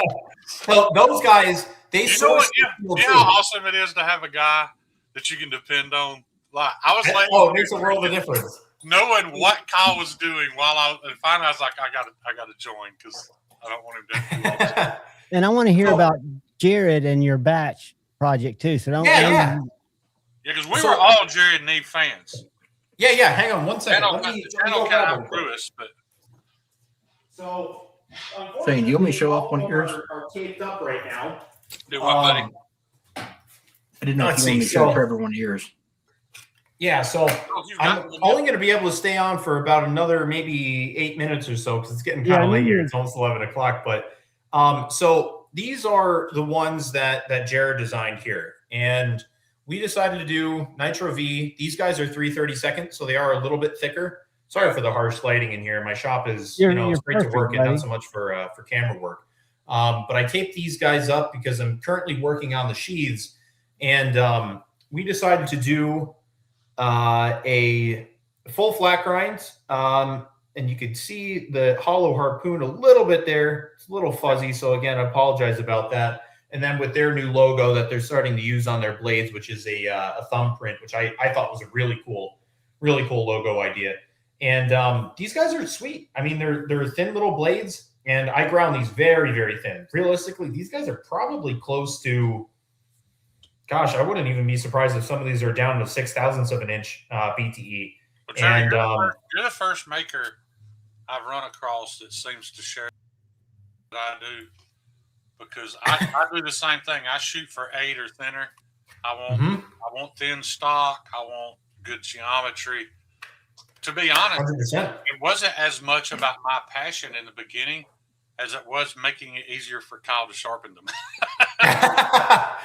And then once I realized the benefit, I'm like, man, these things cut incredibly good, Yeah, and I mean, that's the thing with a lot of these knives is there's no sense in using thin stock if you're going to leave the edge thick. And it's the same thing with a lot of these other, with even thicker blades. The issue just gets worse and worse the thicker you leave the edge and the thicker the overall stock is. I mean, it's just, you don't need to be a rocket scientist to understand that thin things are going to pass through material more easily.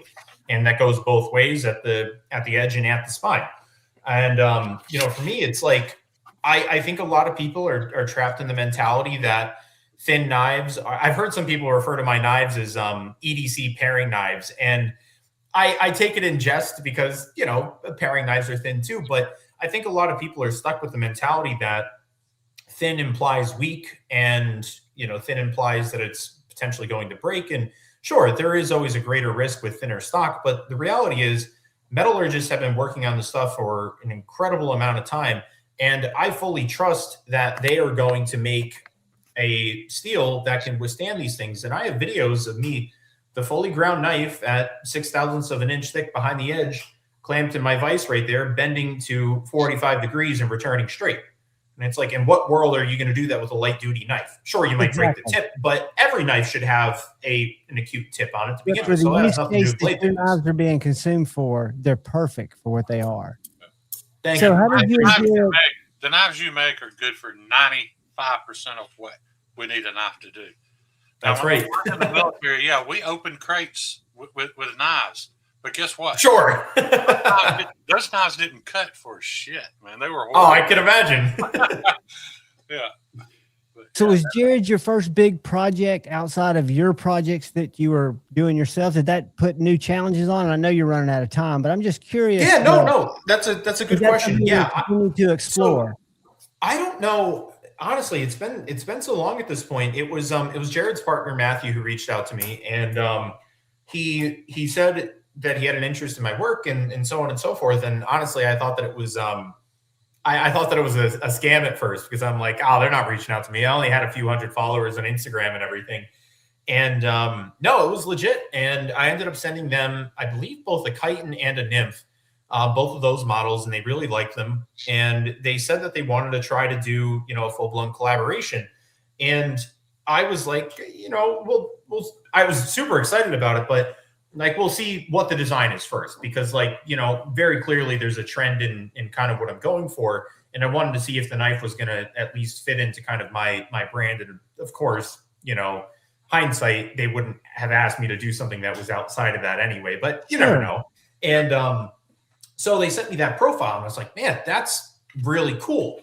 And I couldn't help but think, and I know Jared's, I really like the naming that he's going with all of his models. But I kept thinking to myself, I'm like, if I had named this thing, I would have called it Witch's Finger, because to me it's just kind of like some snaggletooth looking blade. But I was a little skeptical at first too. I won't lie, because I'm like, it's only got a 3-finger grip, but Jared's got an eye for that stuff. This thing feels fantastic in hand, and it's a little bit thicker than what I would normally do, but. I think for the kind of blade that it is, where, some people might not be using this exclusively as like a slicer. I think it's like the perfect middle ground for someone who's getting into pocket fixed blades. And for me, having such a narrow profile, you could see how thin these sheaths are. My phone, for reference, it's teeny tiny. Yeah. So these guys, I'm excited about them. But yeah, it was kind of weird, because it was my first big exposure, and it was really my first collaboration in general. So it was kind of like killing 2 birds with 1 stone. And I was, really, really thankful for the opportunity. They're a really good group of guys to work with. Absolutely. And what has that done for your phone ringing and stuff like that? Are you noticing already that you're having to kind of, because you seem like the kind of guy who could strategically determine what you need to do when. And I think that's great. Yeah, it's been huge. I can't even begin to, to say the kind of impact that that's had. And, it's interesting, because a lot of times I feel like we're conditioned in today's society to see success tied to follower count. And, with my Instagram account, I still don't really have that many followers. I only have 1,300 people following me and 600 subscribers on my email listing. But my relationship with Jared and even like Nomad EDC, who's, a smaller group, and guys like you guys, like word of mouth travels pretty fast, even online. And I don't realize the kind of following that I have until I actually search for my name and look through Reddit posts and things like that. And I'm like, wow, okay, there's actually like a lot of people buying and discussing these things. So as far as sales, yeah, it was definitely a huge boost, but just the communication aspect of it was phenomenal. I mean, like I couldn't have asked for a better boost. And, you know, for me, I do this part-time. This isn't about money. I really enjoy making the knives. So just getting people talking about this stuff. And for me, it's like, you know, hyper fixated on thin knives. It's awesome to see so many people getting them out there and being like, these things are awesome. You know, it's a cool feeling to have people appreciate your vision. Yeah. And to be able to, and you're great at this, but to be able to almost employ that fan base to collaborate and share posts on Instagram is such a way. It doesn't matter what your follower count is at all.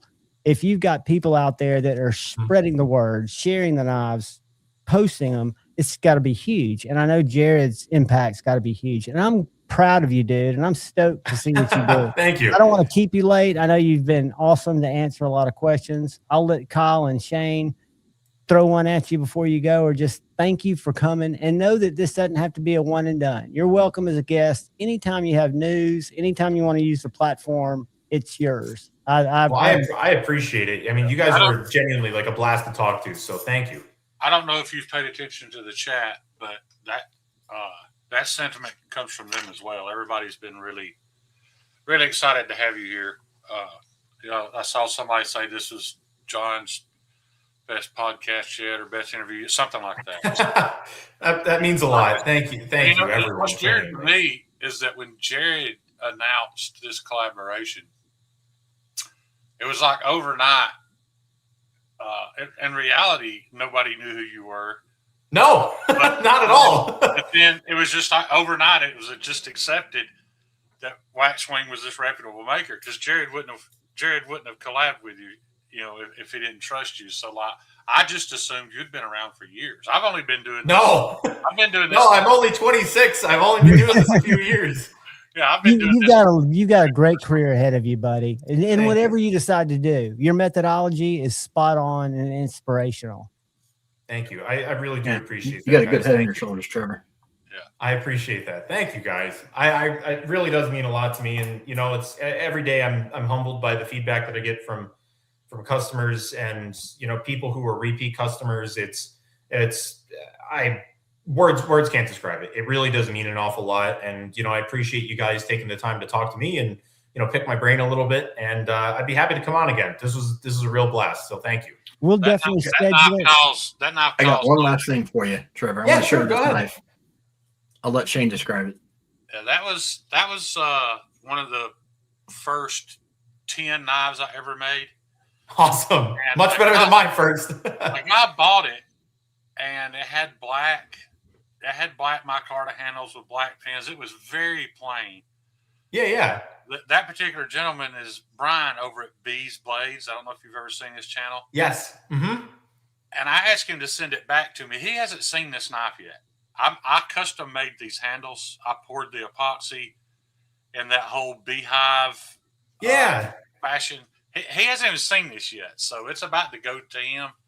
So I'm really excited for him to see it, because it was killing me knowing that knife was out there. But that's a little thicker knife, but it's not hard use either, because that is 64 HRC. Oh, yeah, that's hard. CPM 154. So that's not hard to use. He knows that. But Shane, I just looked it up, the numbers. It is 27 BTE after an edge. Oh, is it? 20 degrees. Right. Trevor, what do you sharpen your knives at? Just curiosity. Like when you set them up, do you have an angle that you just? You don't have to know. I believe it's 20 degrees. I think is what I do. It's between 20 and 25. So maybe I split the difference. It might be 22. Yeah, on a thin knife. If the knife's thin, you don't have to lay it back super steep. That's right. No. Well, buddy, I want to show that even that thick, you don't have to go to a low angle to get it to be super slicey. Yeah. No, not at all. But I did not know about your knees collaboration. I consider him my little brother. I used to watch him long before I had a channel. But I found your knife through Richard. And when I looked at it, I see a lot of knives. Small fixed blades are kind of my thing, but I knew it was special. And Richard knew enough to put me back in touch with you. And I'm grateful as heck to him. But for him to expose me to your knives, I can't believe, because he was in and out. He was here for almost a week, but I reviewed a couple, but I just did shorts. So I've got shorts out there with your knives, but just none of the reviews. But I knew that right away they were special. And talking to you, it just makes them that much more special. Thank you, and I really do appreciate that. And before I go, I meant to say, I'll show you guys here quick. So this was the one knife that I had saved for the stream. Got a little bit of schmutz on there. The lighting is going to make this knife look pretty bad. I'm being honest. I promise it looks good in person. So I have a Sand G10 chitin here with the Kydex sheath. I'm going to list that right now on the website for anyone who's interested. And John, because I had originally promised 2 knives, what I'm going to do is I'm going to make 3 knives and out of this next batch, and I'm going to reach out to you and I'm going to have you let your fans know when that will be going up, and it will not be included with my following exclusively. So that way, if anyone is interested, they will have first grab to that particular knife. Yep. So awesome. I wanted to do that live on stream, but things got a little squirrely, and I apologize for that. But that and you're dropping this knife on the website, right? Because I'm about to drop the right now. Link. So it is currently all products. Would that be the best link to share? You can put the chitin link up directly because it's going to be right there. So okay, let me do that. Yep. So that guy is officially live. So it's the rock texture sand chitin. Is it gone yet? I haven't checked. Not quite yet. But if anybody wants it, it'll be gone in a minute. What a great, dude! I'm so glad you did that and held one out. And somebody grab that bad boy, because that's a winner. Richard beat me to the link. Look at Richard; he's just on the ball. But thank you so much, Trevor. I appreciate you being so generous with your time, and I'm sorry we hijacked you longer than we. Oh no! Don't even worry about that. I appreciate it. Trevor, read this comment before you go. Yeah, sure. Let's see. Okay, thus this guy just won a whole bunch of fans in this community. Is that the one? That's it, brother. Well, I appreciate it. Thank you. Everybody's enjoyed your. I'll shoot you a message on Instagram. I'd love to exchange numbers. Maybe we can, Yeah, absolutely. Feel free to pick my brain. I'd be happy to talk. Yeah, because most of the makers I know have been doing it so long they don't have much time to I got plenty. Yeah, Where I'll make time. We'll say it that way. I got you. But use the platform anytime you want to, buddy. And thank you again. I think your transparency, your methodology, and the fact that you make great knives shows in how you do it and why you do it. Awesome. They're purpose-driven. Thank you guys so much. I do appreciate it. Appreciate you, brother. Good to meet you. All right. Have a good night, guys. Take care, buddy. Everybody's thanking Trevor in the chat. That was so funny. I was laying there listening, and I was like, I better just go ahead and get on there before Kyle wears his fingers out right now. I could feel him writing everything down. Well, he was, because I didn't think you were around tonight. I thought you had your spades with your buddies. There's a bug going around town, and it seems like people get rid of it, and then somebody gets it, and so we just decided to not meet up tonight because it's just bounced from one person to another every time we. Y'all got to wear protection, man. Yeah, something. So, Kyle, those were great questions too, by the way, buddy. I could tell you were thinking like a businessman, and I thought those were great answered questions and great questions. Like Kyle was interviewing him for me. I know. Well, and I was also trying to lead the witness a little bit because I was trying to. I knew the answer ahead of time, but I wanted him to let's talk about the process. I wanted him to explain it to people so they know what goes into it. Right. So that way they can kind of gather how much it takes to make it. And he has a great way of explaining those numbers down. The numbers he's talking about, I can break those numbers down and see how he does it for that price. If the amount of work he has left to do is minimal, he's too cheap. I will say that. even considering if all he's doing is grinding the bevels, bolting the handles on, and making the Kydex sheath. He could be at 175 all day long. Yeah, the market. He's not making money. He's not making enough money. But I understand why he's doing that. He's a forester, like he said, he's doing it to bring a good. And there are few people that do that, but I really think his intentions, and he will appreciate. I think his hard work, and the knife that I saw, the knives. I think Richard had 2 when he was here, are stunning. I mean, they're cool knives, and I think a EDC paring knife is a great way to describe them. But they look cool. Call it what you want. It's just a thin, saucy fixed blade, man. Yeah, and a little guy, but the handle's great. What really caught my attention that he talked about was when he mentioned the fact that he doesn't do custom work, and I've had a hard time putting it into words. But like, I made a knife for Bob DeMarco. And about the same time, I was making a knife for Mad Yako. And I wasn't happy with either one of them. And, Yako wasn't, he wasn't unhappy with his knife, but he did admit it's not what he had in mind. It wasn't exactly what he had pictured. And neither was the knife I made for DeMarco. And what I've figured out is when it's not your creative process, when it's not your idea, it's really hard to communicate to somebody else and the product come out exactly the way you want it. Like, I guess what I'm getting at, the knives I've been the most dissatisfied with are knives that I've made for other people, designed by other people, other than Dylan's Forest. But Dylan's Forest, he sent me an aluminum blank.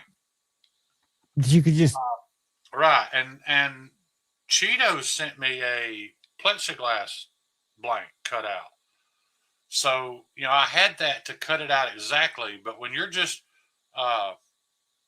bouncing back and forth pictures on Instagram and stuff, it's really hard to put that to steel and it come out right, is what I'm getting at. So I completely understand why he doesn't do that.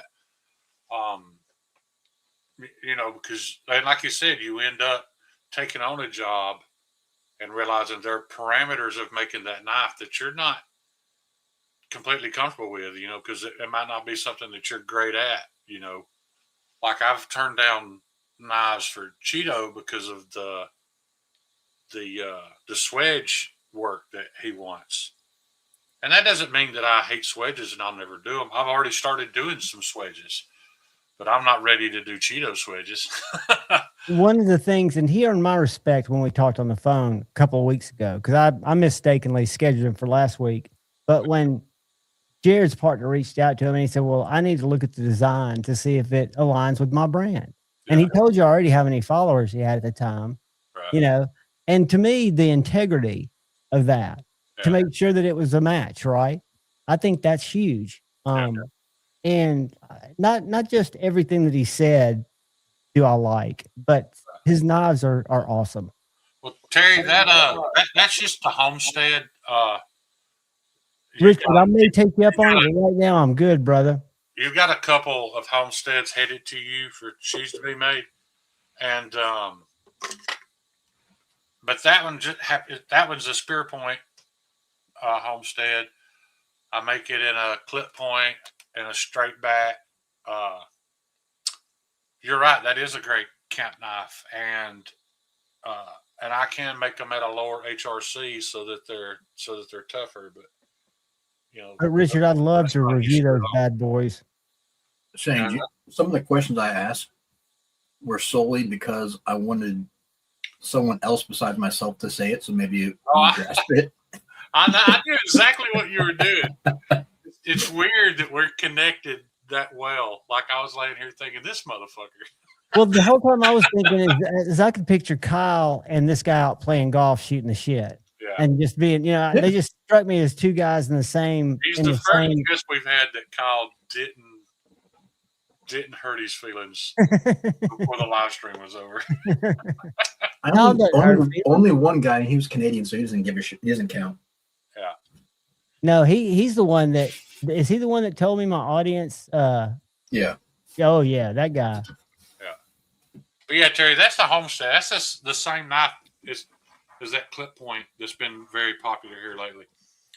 And if somebody tells me they want, a more hard use, guys, it's as simple as when I temper it. It's a 100-degree temper difference. Like everything's the same, And if you say, "Hey, man, I want it to be super tough, not as worried about edge retention," then I just put the oven on 400 instead of 300. It's that easy. So that's really easy to do. And those are No rush, Richard. We'll talk about it first, bro. Those are 1/8 inch thick, so that should be plenty tough. It's cool to see another maker though that's kind of interested in the same thing. I don't think I didn't hear him mention, if he's pushing his heat treats. But He's going based off New Jersey steel.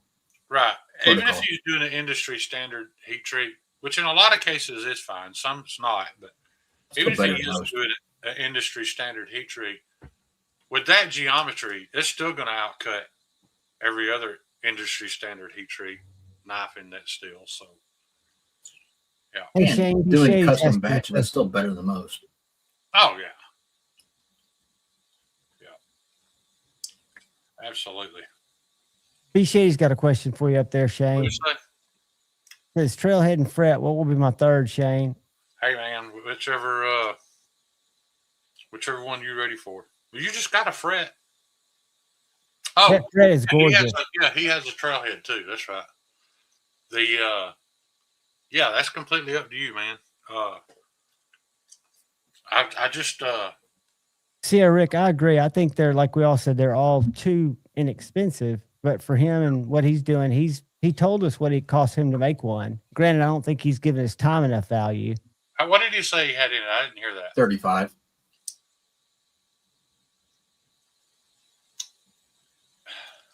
I couldn't make that. I guess the reason why that number is that low is, like you said, he's buying a sheet of steel at the time. Right. If you buy the entire sheet in the stock, and he's probably buying the sheets of G10 at a time. It's way cheaper. I would love to do that and bring the prices of my knives down, but I'm in a situation where, if I buy a sheet of steel and I make 100 thugs or 100 frets, and then they don't sell, you're doing something totally different, though. I mean, you're in a different fiscal position right now. Right. Absolutely, and it's nothing to even. It's not by any means worse. It's just a different beast altogether, really. Because if you put your head together and Shady, I didn't mean to.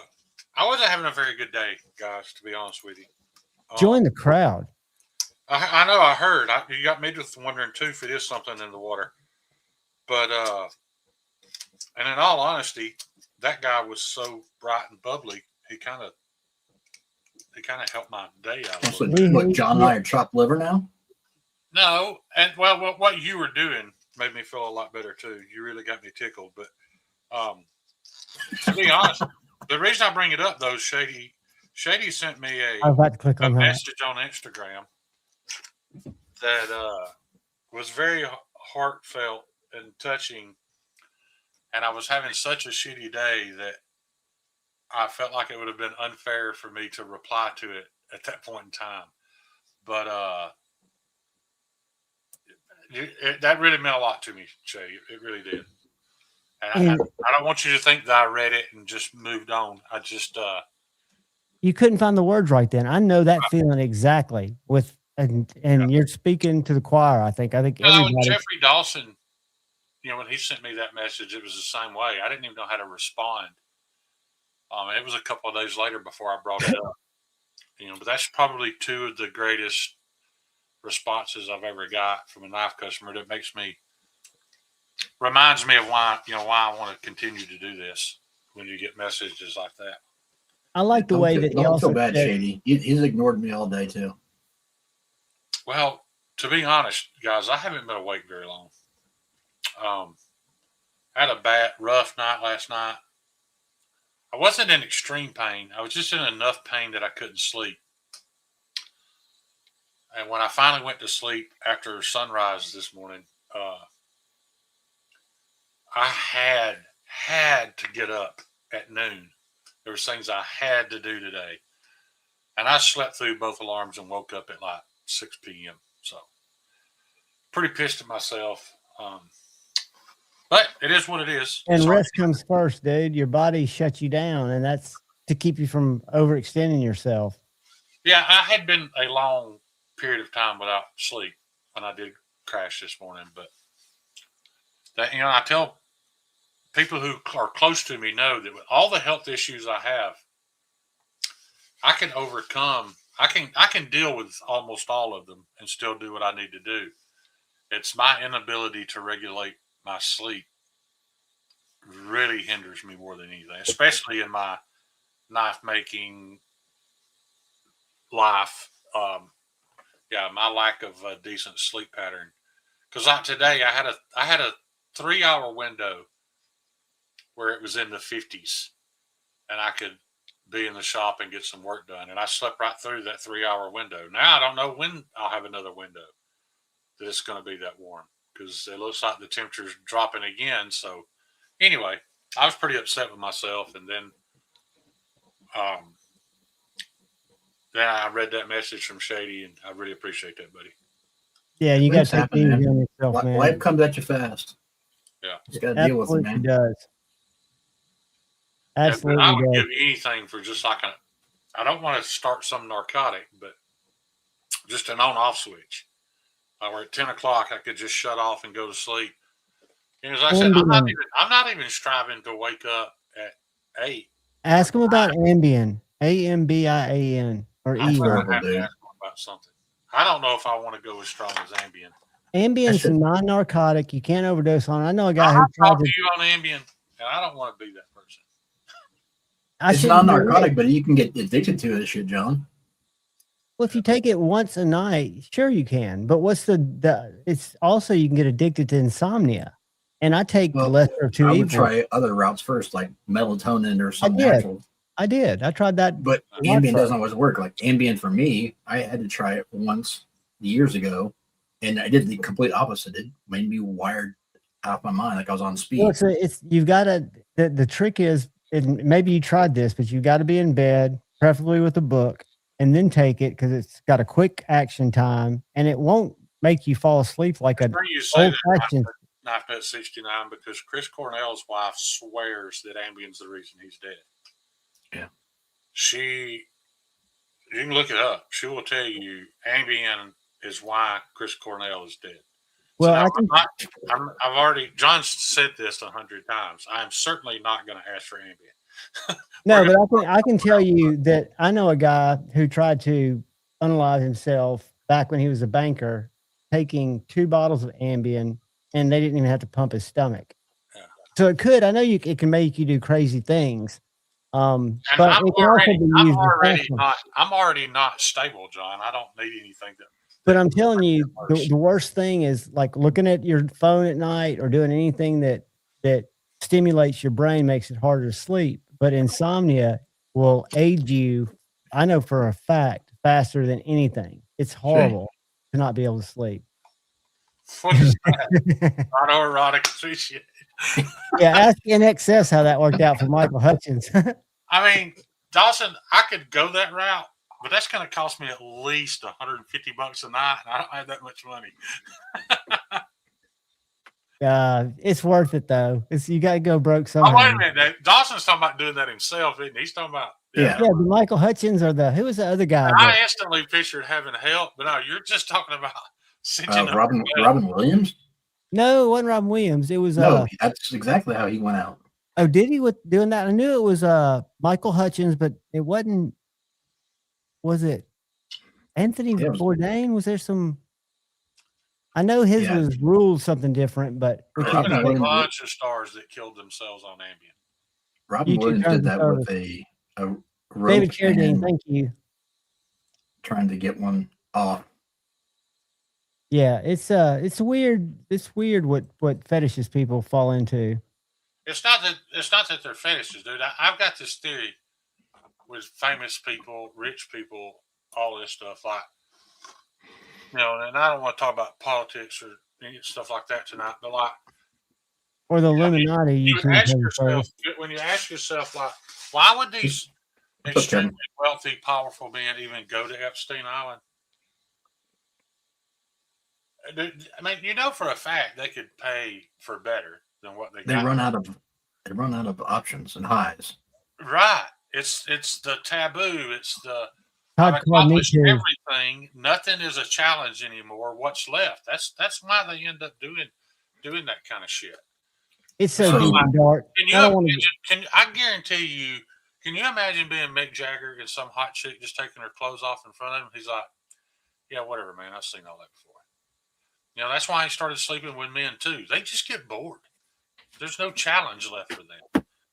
I saw that firsthand when it comes to some uber rich at the clubs and stuff that I was at, because you got to the point where a lot of them were drunks, and then they got past the point of being drunk that they didn't do it anymore, so they had to find something else, and they started getting into substances. Then it started getting from that into what can we mix this with, and let's throw the keys in a bowl party, and whatever else you want to do, but is always chasing that next thing. And there's just never enough. What is that? How do you say his name? Who? Dilemma and Trauma. That's Jesse. Anyway, yeah. Jesse, I understand that, buddy. But my problem is I enjoy getting high a couple times a year, maybe. It's not something I enjoy doing daily. And I have done that and then laid in bed for 8 hours, high out of my mind, wishing I could go to sleep, and was fucking miserable. But Shane doesn't do high well. That's a gummy. That's not cannabis oil. John, I've tried everything, and some of it works sometimes, but I haven't found anything that's consistent. And there's always that chance of me just being stupid high and not going to sleep. I'm not messing with it. Yeah, well, what you've got to then make yourself do is when your body tells you sleep, it doesn't matter if you've got something pressing in 3 hours, you let yourself sleep. Because that's the only other way to regulate it. That's what I did this morning, and that didn't work out so well. But you slept, so you can't beat yourself up. Well, I know I needed it. Dude, when Amber came in and woke me up, like we were at a restaurant when I finally was like, okay, I'm awake now. Like, I zombied all the way there. You know, she kept trying to tell me, come on and rush me. I was like, you have to give me a minute. I'm not even awake. Like, I was out of it when I woke up because I'd been for so long without sleep. That's why, even if I had to spend money, I'm going to have to.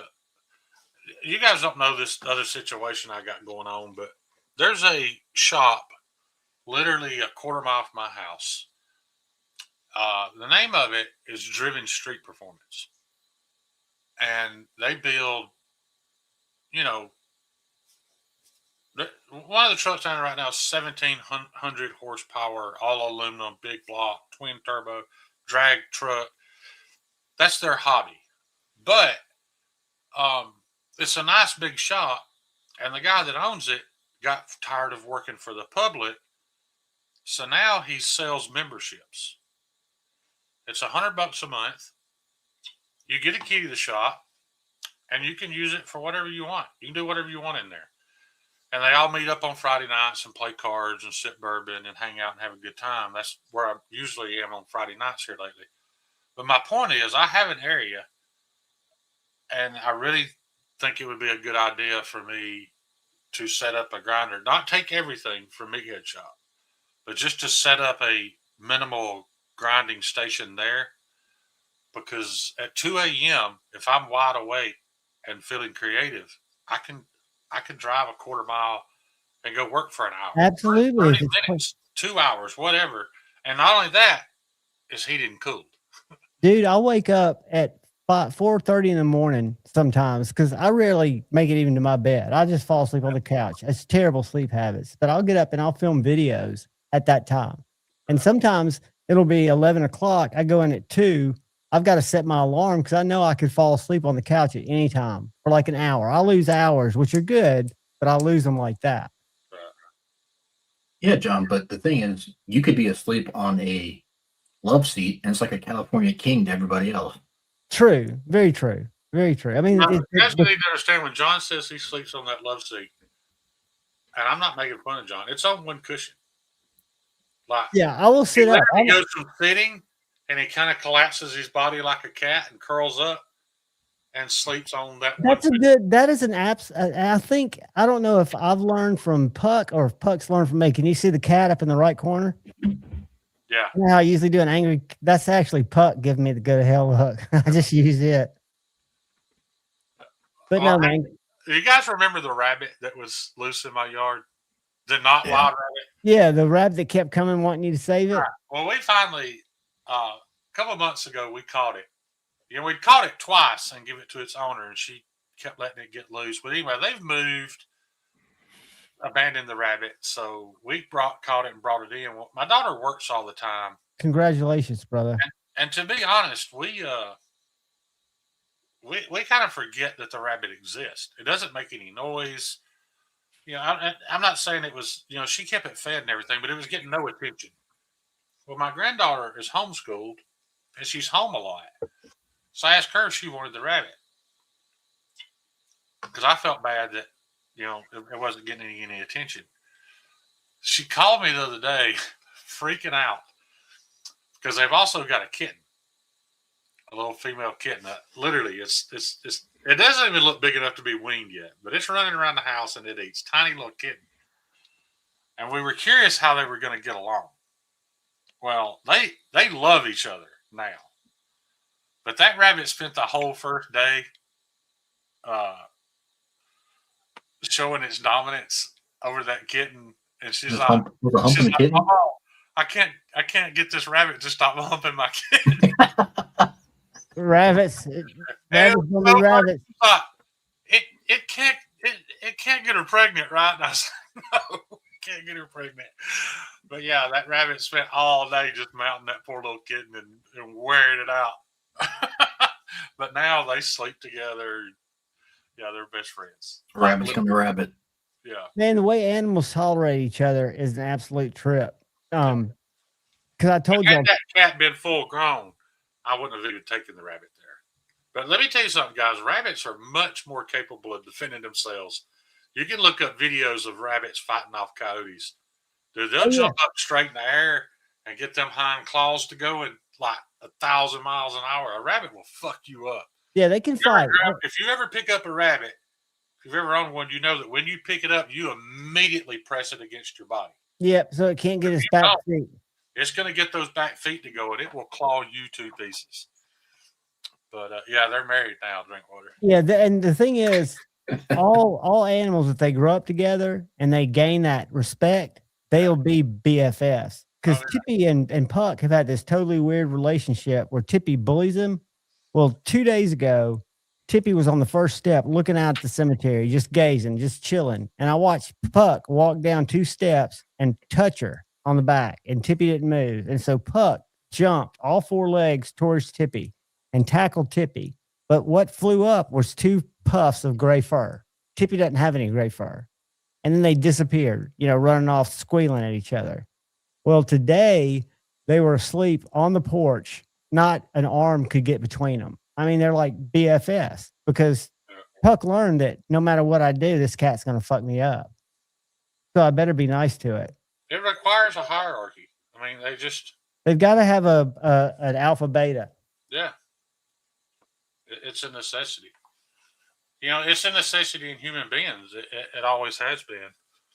And somewhere along the line, we started letting betas think that they had some type of power, and now they're running around the streets acting like fucking idiots. So, John, that comment on screen I wanted to talk about. So that news came in. I heard about that today. That's awesome that they actually have a storefront and sell stuff, and they're wanting to carry his stuff. I think that is awesome. That's awesome. And I was wondering, Terry, we need to talk about what your what your store plan is, like for people that want to carry it. I know like shelf space is a big thing in a lot of stores, but I don't think we have anything outside of that Renaissance wax that we carry, and then some bitch All right. made crap. So I want to bring that up because you always say that, and I'm not saying you have any influence on. I'm saying what you're talking about, John and Tate and the guys there, about how important floor space is, and that box makes a big difference in size and that kind of stuff. Absolutely, it absolutely does. But when you did a live stream the other day, there was so much open counter space in those counters. Yeah, but there's stuff that goes in there. Like when I did that live stream for just a second, those spaces that are holes are SKUs, like the Microtex. There are like 4 holes in there that we're just waiting for them to be filled. And in that case display that's very empty are all the vintage. So those go through a restoration process. So that case will be filled. That's why I haven't done a real walkthrough of that store yet. But when like we just picked up Flytanium because they picked up Artform's designs and they have the a couple of knives that they liked. But putting them above the cold steels, I'm the one that put like 6 knives on a shelf and trying to think where to put the knives to make them fit. You realize that even with the case knives, like that are tiny boxes, I mean, there's not much places to put knives, especially a different knife that you're not stacking on top or you're putting under the cabinet. Yeah, it's more full than I think people think it is, but at the same time, Kyle's right. You could easily fit twice as many knives in that store as what's there now. But then you end up with that situation like when you're at Blade Show, there's a few tables that aren't a particular company. It'll be like, I'm just going to use one. Let's say it's E-Knives table or whatever that you go up to, and they've got some of the most badass knives, shit, Grail stuff. And I never spend more than 90 seconds because there's so much laying there. Sensory overload. That it's sent, yeah. No telling what I've missed out on. Yeah, merchandising, because there are a lot of stores that you can pack a lot more. I think of like a lot of those Oriental stores where you can just buy a lot of anything. And when you go in there, you feel claustrophobic, but they've got a lot of goods. Yeah.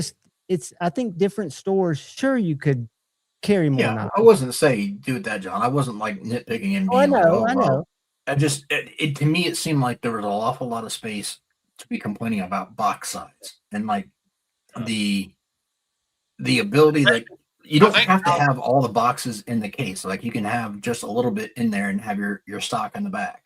They've only got one of each of the bitch maids, for example. And I don't know if you noticed. I was looking at it like an opportunity. If it's an opportunity to make money, it seems like you can make a little space. Yeah, but what's weird about that, and I learned this walking around Blade Show with Tate before I ever worked there. If it's not 30% there, they can't even really look at it from a business plan standpoint. Even if it brings people in to buy their knives, I don't, because I still don't get it. I don't get it when there's no risk. For example, TRM. If you don't sell them, send them back to us. You know, and if that brings people in, so you're not making as much per knife, but is that relationship not worth more? And unfortunately, there's enough brands and the people in Huntsville, Alabama, and I'm guessing anywhere USA, the knife people that are buying knives aren't really that as picky as you think. Some of them are. Rick, we can make that happen somehow, buddy. I don't know how else to get in touch with you. I just put in my email there and I said I'd coordinate with you on it. Okay. But yeah, we can certainly make that happen, buddy. And another announcement too, I've also decided that the future batches of thugs are going thinner. I'm going to do those out of a thinner material, make them a little more slicey. What are you doing them out of now? 1/8 inch. I was doing 1/8 inch crew wear primarily. I did some in Nitro V, but I'm dropping to 3/32. I just think for that small a blade, it makes sense for it to be a little thinner. So, yeah, I don't think there's any issue with that. I'm sure Kyle would speak up if he did. Well, like I just did. I don't have it here. I've already shipped it, but like Paul Mills S125V it's right around 1,000 or 10,000. I don't know what it is in fractions, but it's thinner than every other thug I've made, and it's my favorite by far. That's good. You're not wrong, Luke. That's fun. So I guess YouTube's never going back to our name. Man, I don't think so. And you know what else they've done? I've noticed on lives is you get ads served if you're on a phone in your comment section. Like your comments will get covered by a display ad. Regardless, that's what everyone's talking about when they said the ads come up over the live. Yeah, and that's even with ads turned off. This Grizzly Wintergreen long cut, but I take Copenhagen Wintergreen if I had to. The thing that sucks though is, what's the point of having a username and then having to register as a screen name separately? The reason is, according to YouTube, because I did read this, according to YouTube, people, not just trolls, but if you get banned from somebody's chat, you can create another YouTube handle as many as you want with a different email address. And by having it linked to your channel, like allegedly on each of these names, if you didn't know if somebody was like the legitimate Paul Mills, you can click in YouTube on Paul Mills's name and it'll take you to his profile. So you can see if it's his channel or some other channel that's not Paul Mills. And it's to cut down on people faking who they are. Why not just have that, let's see here. Why not just have Luke as Elite Lurker, and instead of why they even ask what his other name was? Like, it doesn't make sense. Why ask for a secondary name if you're not going to use that name? Well, let's see if they still do the secondary name, because I've noticed just in. Let me find Elite Lurker. Where's I'm just curious. There is a limit on how many accounts you can have too. But you could still just create a new email and use whatever name you want. So if I go to channel, Google limits and Gmail limits the number of emails you can have now too. So this is Luke. So if we go to Luke's channel, Luke, I'm not doxing you. I'm just going to your channel, buddy. So if I go to Luke's channel, Elite Lurker is probably how he set up his channel. And then his handle's Luke. But he can go in and change some of this, but I don't think you can change this. I think what YouTube uses, I think, is part of your handle. You can change that. You can change the handle name that shows up in the chat right now. But the issue is, okay, right there where you're at, John. Go back. Oh, sorry. Go back. Let me go back. But the issue is, when you do that, it has to be unique. So, if you go to, click on his name, where that says more. Well, it's not going to do it on your because it's on his. But if so, go to the top. Let me go to mine. Yeah, go to yours on the top right. No, the very top right. Just click on your icon on the top right. Oh, Luke, my Xbox gamer tag was Big Shane 07. And it was funny because everybody I played with thought that was my birthday. So they thought, I was 14, 15 years old. And then when they heard my voice, I was like, no, man, 07 is the first year I got it. I'll do it, John, so it's easier to. You want me to stop sharing? Yeah, I'll just do mine real quick, and it's easier to. So you're telling me I can make myself show up as Edgy American again instead of Shane? Maybe. All right, hang on. So, I bet Luke was a fucking camper on Modern Warfare. Oh, of course. Oh, you sit there and just wait for you to respond. He was probably a spawn camper. Can you see that? Yep. Okay. So where it says customize channel, click on that. And then let's see, right here. Name. See, yours is the same though. Both of them are Kyle Quinlan. Right. But my point is, so if that wasn't available, so if my name wasn't available, I couldn't use it. So if I now tried to use this on a secondary account, it would have to be Kyle Quinlan 2 or whatever. You can't have multiple people with the same name. So if your screen name's already taken, you can't use that from somebody else. You have to get. That's why you'll see Elite Lurker 7.4 or whatever, because it might not be Elite Lurker, might not be available by itself. So I don't see customized channel.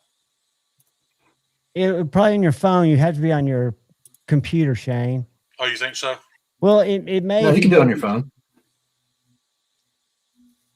It should be right there. Shut up, Luke. Yeah, so. But it's some kind of. I don't think it's for like people doing like giveaway fraud. I think it's just from people trolling people in bigger chats. Like people impersonating users, so to speak.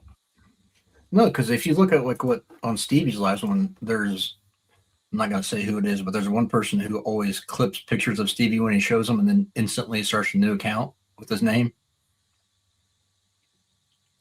Right. That is, they just have an account and they go in there and change the username and screen name and add a new icon picture and you're good to go. And you can only do that once every 7 or 14 days per account. I say I just tried it. I typed in Edge American Blades and it won't let me save it. What's it say? It says handle contains unsupported characters. Right. So you might have to do you like your underscores. Do you have underscores or anything in there? Can you do it all as one word? Edgy American Blades, all one word? I've tried it both ways. Take out Blades. Just have Edgy American and see what it does says. I don't remember what mine says. Oh, wait a minute.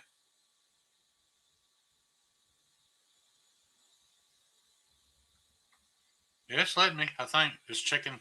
It's verifying that it's me. There you go. Yeah, I know you can change it, but the issue is it just depends on whether it's available or not to change to. Yeah, because mine used to be Jay Evans Knife Flicks or something, and I've changed it to Javon's Knife Flicks. Holy hell. Mark Parks. I haven't seen you in a minute, man. How you Mark, doing? what's going on, brother?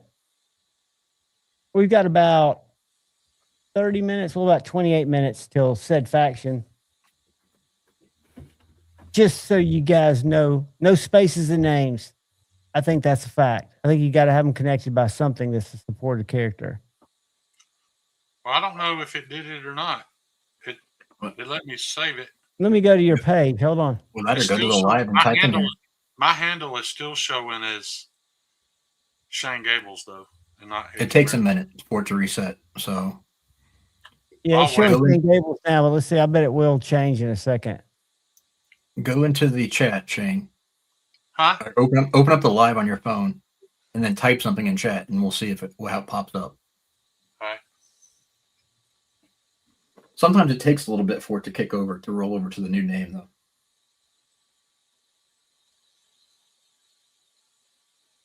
It still says Shane Gables. Yeah. It does, but it won't. I bet it does change. Usually because they add numbers at the end.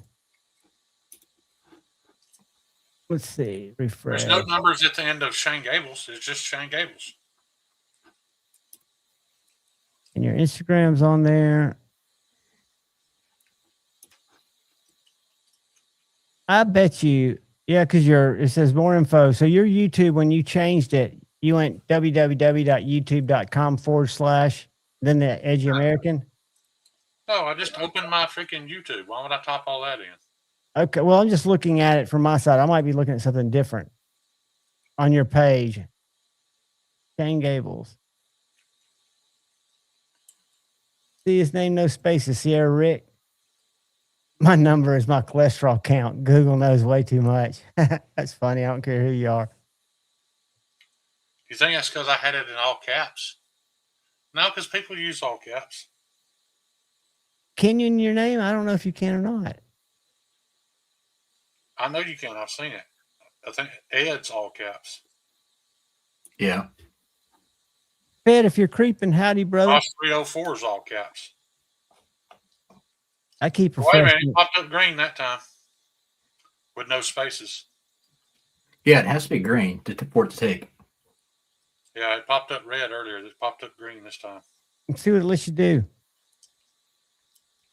Hey, I think it got it. I'm refreshing. Let me see.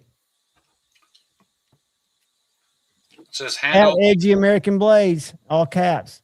Yeah. That's Type going to piss off the people in Tri-State, isn't it?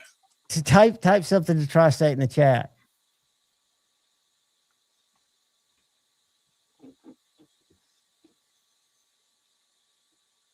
Where's that shouting Shane Gables?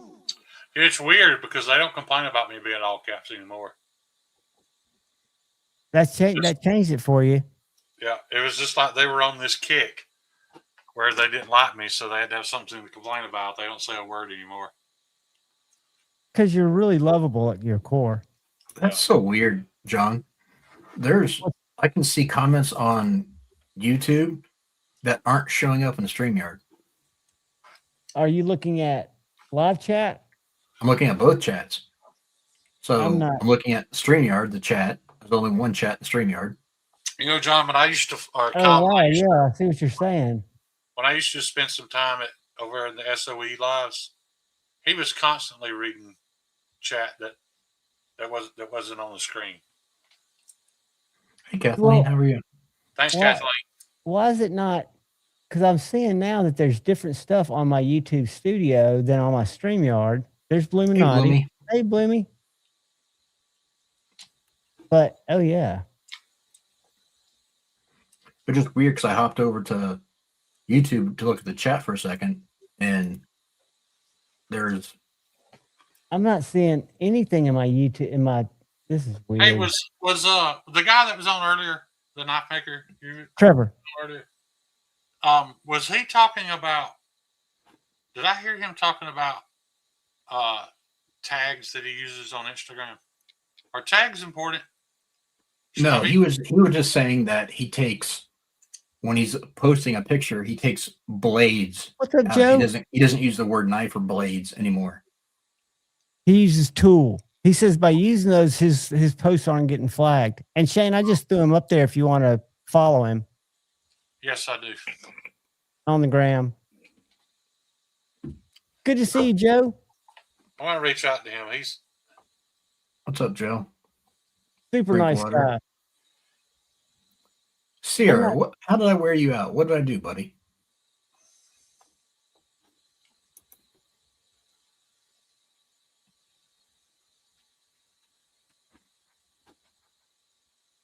What's up, Live On Up?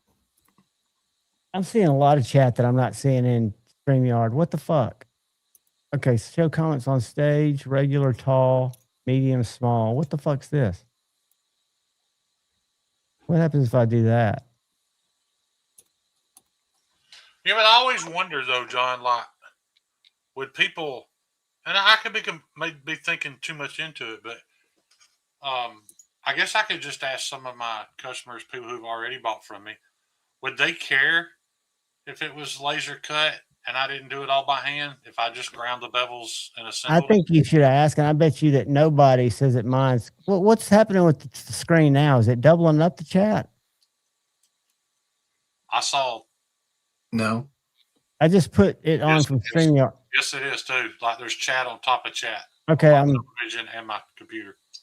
Well, on the computer, it's on the screen and off to the side, but on my television, one chat's imposed on top of the other. Now it's not. Yeah, I turned it off. I don't get it. On the computer, it didn't, because I just see the chat on the right and then on the screen. But yeah, on my television. Shane, I don't think anyone would care because nobody frankly, would, Shane. There's nothing in that process that makes you a knife maker. Right.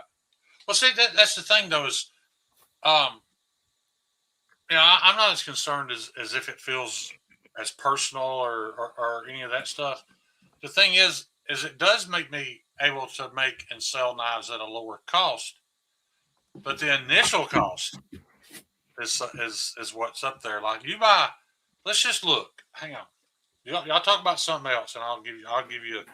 But here's the thing, Shane. Even if you had to do it in small batch, tag Stevie. If you had to do it in small, you can't do small batch. Well, you can. When I reached out to Niagara about doing it, we got another source now. Right. Well, he buys his steel from Niagara, but when I reached out to Niagara about doing it, they were like, "Hey, if you buy an entire sheet of steel, yes, we will laser cut it for you." I was like, "Well, what if what if I can't afford an entire sheet of steel and I just want to buy a bar of steel? We can still do it, but it moves you to the bottom. That's why he doesn't use Niagara. He went through that too. Right. Well, but Shane, he also said that they do smaller quantities as well too. So you could do it. You're just going to pay more per knife. That's why he's saying yours might be $9 or $10 per knife, where his were like $4 or $5 to have them cut. I would say $10. Dude, the reason why that's $10 is cheap. Is because if you pay $10 a knife to have the knife lasered, and they're all exactly the same, that means you can also have the scale material lasered, and that cuts out all that grinding and making all that messy ass dust that I have to do to make everything fit. Richard is right on it. You will still be shaping the handle material, Shane, and that's the most important part of the knife, and you'll be grinding it too. You want to know what a 1/8 sheet of Magna Cut costs? Read it out. I can't see your glary screen. $1,400. $14.30. So how much is a sheet? That's before it's shipped. But how big is that? How many knife blades are you talking about? That is 24 by 36. I don't know. Huge. Probably 50. No, I don't know. 24 inches by Here, 36. I got a program that'll do it. Give me 1 second. All right, Thug's 7 inches long. I know, and we're gonna do 1 3/4 tall. No, they're only like an inch tall. But you have waist. I'm talking, you have to have waist around it and everything else. Yeah, inch and a quarter tall, 7 inches long. See how many you get out of 24 by 36. All right, give me 1 second. You would have a fucking shut up program to look that up on, you fucking nerd.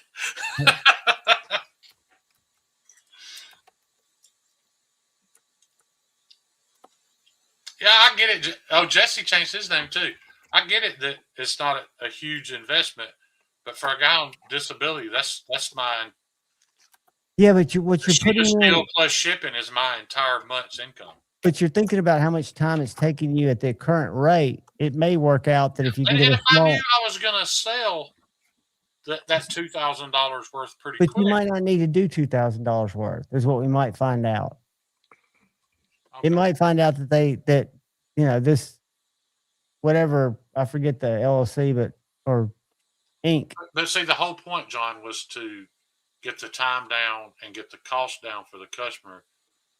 And if I'm not buying a whole sheet like he is, you're paying cost down. Yes, you are. $135 a knife is fucking ridiculous. Yeah, but what I'm saying is maybe I was a little bit mad when I saw it. Maybe yours aren't 135, like he said. Yours might be $9 a blank, where his are $4 because he's doing so much more. But you're still going to be saving a lot more than if you were trying to on what you can afford than if you were trying to cut them all out yourself. Plus, they're going to all be the same size. Lancelot says that's at least 60 blades. And he's Master Joda, so I don't even think. I bet he knows all about cutting shapes out of large pieces. Well, that's what I'm pulling right now. It's going to be over 50. That's probably at least 60, as Lancelot said. You're at, let's see. But even if it is 60, see, that's the thing. I don't know how long it would take me to sell. It would be awesome having 60 thumbs. But we're not going to do it like that. We're not gonna try to bury you in a bunch of blades. We're gonna see if it's something that makes sense to do. A batch of 15. Does that make sense? Even a batch of 10. I mean, that's what I should have done for these Northern Knives. We knew that from the get-go. Well, like this could be the catalyst that just makes you think, okay, the next 10 they order, you can tell them what you've changed. Everybody evolves. That's why I like it's 70. 70. Yep. On the dot. Right. And say another thing I wonder, could I do 20 thugs, 20 frets? The same. I don't know. I guess I just need to dig a little deeper and look into it a little more. And Lancelot says that's about 25 per blank. Yeah, that's it would be. If you look at what I'm spending now, buying it by the bar, I've got 25 a blank in it, plus whatever it costs me to constantly replace bandsaw blades, cut off wheels, grinder wheels, drill bits, just to get the knife shaped. Just consumables, yep. Yeah, that's before the heat treat, grinding the bevels, any of that. Now, he said too, he doesn't do any pre-grinding, right? Does all of it after heat treat, I think he said. The only knife I've ever pre-ground. Shane. What? Look, there's the program. I don't need to see that. That makes no sense to me. Each one of these is a thug blank, and this entire piece is the sheet of steel. You get 70 pieces, and your waste area is 28%. But I don't think, based off of the numbers I was running, I don't think I can go more, because then you can't go the opposite direction. So if I try to do 80. How cool would that be if I take that waste piece when they're all cut out, put it flat on a table, frame it with wood, and unable to fit, and pour epoxy in it? Yeah, but the waste is not so much in one area; it's based off of the surrounding cuts. Yeah, my waste right now is powder. You can't do 72. There's a big chunk of steel wool laying on Meathead's floor. And that's a great point Joe's making there too. Figure your labor, how long take from a bar to a blank. Also, how much do you use in your consumables per each? So that's just another calculation. It's at least another. I'm spending $10 in consumables per blade at least. And then you're welcome. Yeah, it's definitely cheaper. I mean, it definitely. But the point is, like I'm saying, even to do 10. I would have to have money up front that I did not have when I started this. Now, I might can make it happen now, but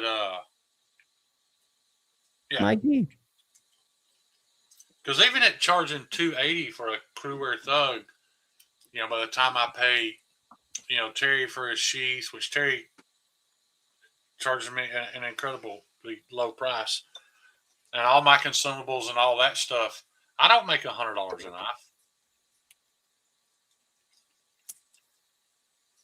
No, but you should, and you can maybe just by doing some process things that make your life even easier, but it doesn't take anything away from what you're offering the public. What's up, Amsler?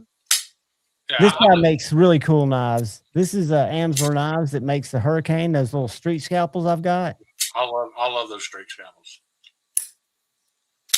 Well, since Amsler's here, we can get his opinion on this. Did all you guys watch the Knife Steel Nerds video where Larry and Thomas has tested the Aristeel Magna Cut? And it comes better than the actually better than the CPM. Yep. I saw the video. And that just comes down to their machinery's not 60 years old. We had a steel plant right here in town. Everybody was super upset that it was closing down. But when I talked to guys, there were like roll mills right around the edge of that steel plant that weren't part of the company. These roll mills popped up because of the steel plant. And they were telling us, like, man, we could buy a roll of steel from Russia, have it shipped here, and it's cheaper than steel right out our back door. He said, but we didn't want to do that, so we bought it from them anyway. He said, then we got to a point where we had to, because we couldn't roll their steel. It was so inconsistent that we were scrapping most of it. He's like, it's not just, he said, we were willing to pay more for the steel right out our back door than we were from Russia, until it got to a point that it was going to cost $1.5 billion for them to tear that place down, build an entirely brand new steel mill to be able to produce rolls of steel that were within spec so that we could roll it. Yep. It's like, it don't matter how hard those guys work, what the union contract comes out to. The infrastructure is bad. Right. He said none of that made a difference because the place was 100 years old and it couldn't produce a quality product anymore. I was telling you guys that a year ago about Crucibles manufacturing. Their warehouses were absolute. That place is a dump. Yeah, it is absolute falling apart. It's dilapidated. Yeah. There are parts of the ceiling that are literally caved in. Yeah, they only use Goodyear plant that closed down in town. Everybody's talking about, well, the union put it out of business. But look, the Goodyear's profit margins are in the billions, so the union wasn't hurting them. The problem was Pirelli opened a plant in Italy, and they're about to start opening all over the world. One line, it's one production line. My brother spent months in Italy training to work on this piece of machinery. He could literally sit in this air conditioned booth, and you can make that thing make a 235 75 15 passenger car tire, like what came on a fucking Ford Escort. And the very next tire, without changing any tooling, hit another button and it printed a 35 by 1250 by 15 mud tire. And then the very next tire be a $3,000 Pirelli performance tire that comes on a Lamborghini. One tire after another on the same piece of machinery. When I tell all these Goodyear's guys here that are unemployed now because the plant closed down, they're like, that's fucking witchcraft. That ain't real. I'm like, it is real. That's the problem. It didn't matter what the union negotiations worked out. None of that mattered because that Goodyear plant's 100 years old and it can't make those products like it used to. Not efficient. That's something that Eric. They built Mexico is that way. It can make better tires more efficiently. And yes, it's all robotic. Yeah. You can't beat it. You know, when did we quit being upset about the Paul Bunyan story? You know, the chainsaw put Paul Bunyan out of business. That's not even a real story, but it's real life. It's what we live in today. Now, there's still, luckily, you know, there's CNC machines out there that can make Joe's products, 100 of them an hour, and make them perfect.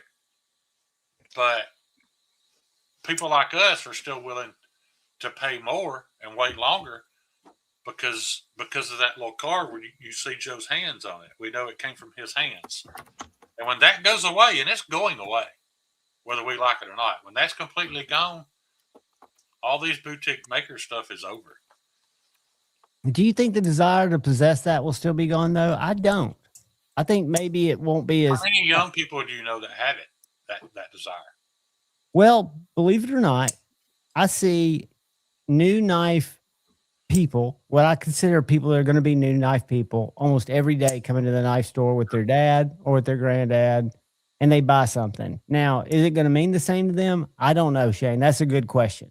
So when I got my first Lancelot leather product, and Joe will remember this because he gave me shit about it. I thought I wanted to start carrying my pocket knife on my belt, and what was essentially like a little leather holster that I could slide my pocket knife into. I hate having a knife in my pockets. I can't stand it. I nearly stabbed myself the other day carrying a right hand clipped knife in my left pocket because I have to use my left hand now. And I didn't think about the fact that the blade could come open. I don't know how I didn't send myself the emergency room. But anyway, so I ordered an $8 leather thing to do just what I was talking about. I don't even remember what it's called now, but to slide my pocket knife into it. And when I realized I liked it all right, and it was something that I might do, I turned around and bought one from Joe. Now, I don't remember the price. Even if I did, I wouldn't say it because it wasn't fucking $8. It was a lot more than $8. But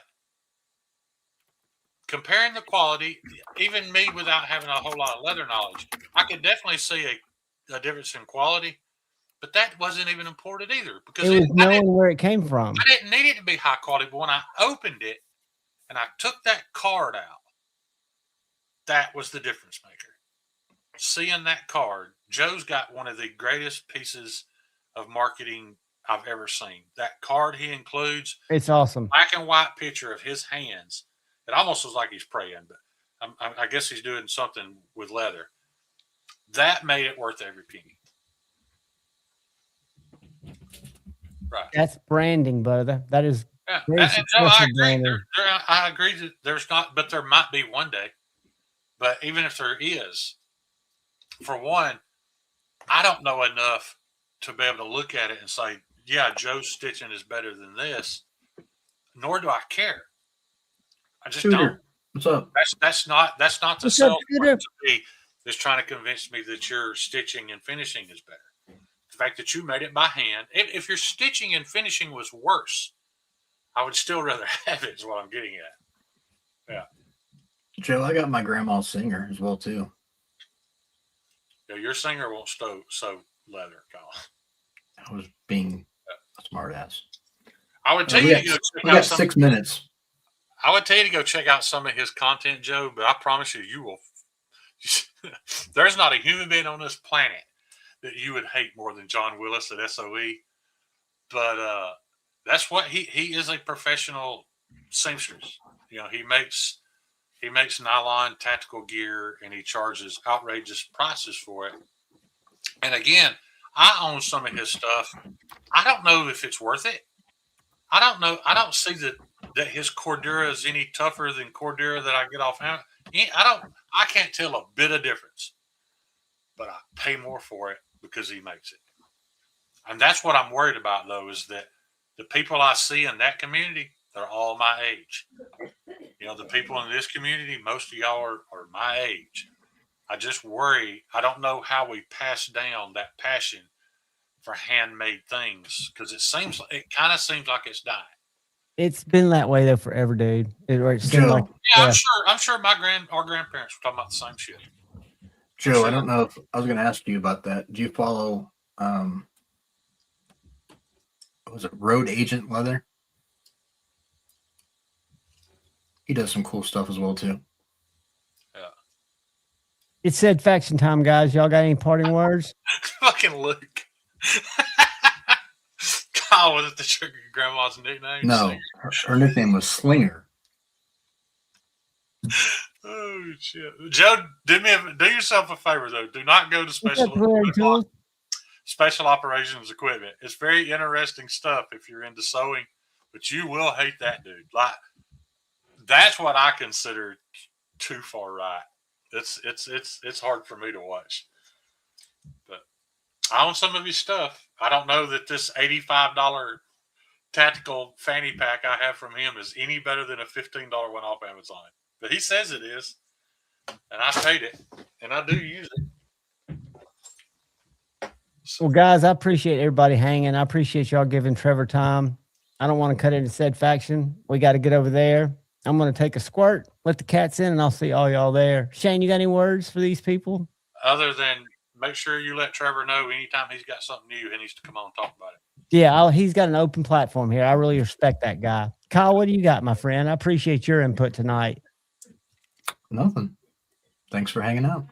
Guys, look out for the guy or gal to your left. Look out for the guy or gal to your right. I'll see you at said faction. I love you all. Peace. See y'all.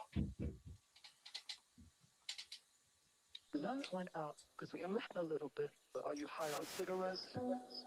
I love this song. And when that stuff runs out, you're gonna want to make it. Are you high on cigarettes? Let's watch two wrongs witness and get high on cigarettes.